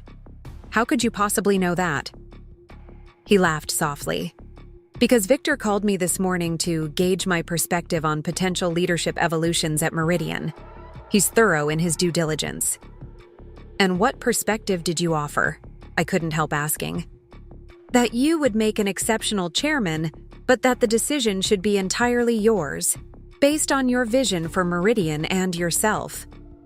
His tone turned more serious. I also said that whoever was privileged to be in your personal life should support your professional choices rather than limiting them. The sentiment warmed me unexpectedly. That's a very evolved perspective. Not really. Just the perspective of someone who recognizes extraordinary capability when he sees it. He paused. But we can discuss all of that on Saturday. For now, enjoy your sunset moment. You've certainly earned it. After we hung up, I remained at the railing as twilight deepened over the water. A year of upheaval had stripped away everything I thought defined me, my marriage, my role, my carefully constructed identity as Mason's supportive wife. In their place had emerged something far more authentic and powerful, a self-defined woman who had discovered her own formidable capabilities through adversity. The irony wasn't lost on me. Mason's betrayal with Veronica had been meant to satisfy his ego and her ambition. Instead, it had set in motion a chain of events that led to his diminishment and her disgrace, while catalyzing my unexpected ascension. But revenge had never been my motivation, not truly. What drove me forward was the simple, powerful desire to prove, to myself more than anyone, that I was capable of extraordinary things on my own terms. Now, standing at the threshold of even greater leadership opportunities, with the possibility of meaningful personal connection on the horizon as well, I felt a profound sense of gratitude for the painful journey that had brought me here. I turned, away from the water and headed toward my car, steps confident against the weathered boardwalk. The past was settled. The future, with all its challenges and possibilities, awaited my direction. And the present, this moment of hard-earned peace and purpose, was perhaps the greatest gift of all. Mason had left me for his young assistant. Now she reported to me as CEO. But that simple narrative of revenge and reversal missed the deeper truth. Through betrayal and crisis, I had found not just a new position, but my true self. And that was the most satisfying triumph of all. Up next, you've got 2 more standout stories right on your screen. If this one hit the mark, you won't. Want to pass these up? Just click and check them out.